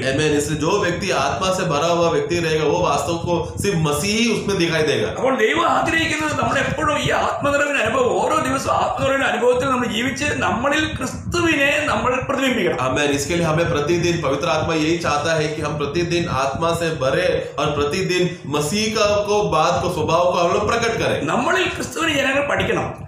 हमसे मसीह की बातें लोग सीखना चाहिए. കാരണം നമ്മൾ ക്രിസ്തുവിൻ പത്രമാണ്. क्योंकि हम लोग मसीह के पत्र है. നമ്മൾ ഇടപെടുന്നവർക്ക് ക്രിസ്തുവിനെ ലഭിക്കണം. हम जिससे मुठभेड़ करते हैं, बात करते हैं, उन लोगों को मसीह प्राप्त होना चाहिए. അതാണ് ദൈവം ആഗ്രഹിക്കുന്നത്. यही तो प्रभु चाहता है. അപ്പോൾ ഇന്ന് നമുക്ക് ഓരോ ദിവസവും ഈ ആത്മനിറവിൻ ജീവിതം നയിക്കുക എന്നുള്ളത് നമ്മുടെ ഏറ്റവും വലിയ ഉത്തരവാദിത്തമാണ്. इसलिए आज प्रतिदिन जीते समय में आत्मा में भरने का अवस्था में रहना ये हम लोगों का जिम्मेदारी है। ഞാൻ സമയക്കുറവുകൊണ്ട് ഇച്ചിരി ഫാസ്റ്റ് ആയിപ്പോയി തോന്നുന്നു. मैं समय ज्यादा हो गया इसलिए थोड़ा फास्ट हो गया ऐसा मुझे लग रहा है, എനിക്ക് ഇതൊക്കെ എടുത്ത് വായിപ്പിച്ച് വിശദീകരിക്കണം ആഗ്രഹമുണ്ട്. क्योंकि मुझे ये सब बातों को लेकर उसको थोड़ा और वचन को वर्णन करना मैं चाहता था। എങ്കിലും എന്നെ കേൾക്കുന്ന അനേകരും ഇതിലൊക്കെ പ്രാപ്തിയുള്ളവരാണെന്ന് ഞാൻ വിശ്വസിക്കുക. क्योंकि लेकिन मैं ये विश्वास करता हूँ मेरे सुनने वाले लोग बहुत प्राप्त और काबिल लोग हैं इसके लिए।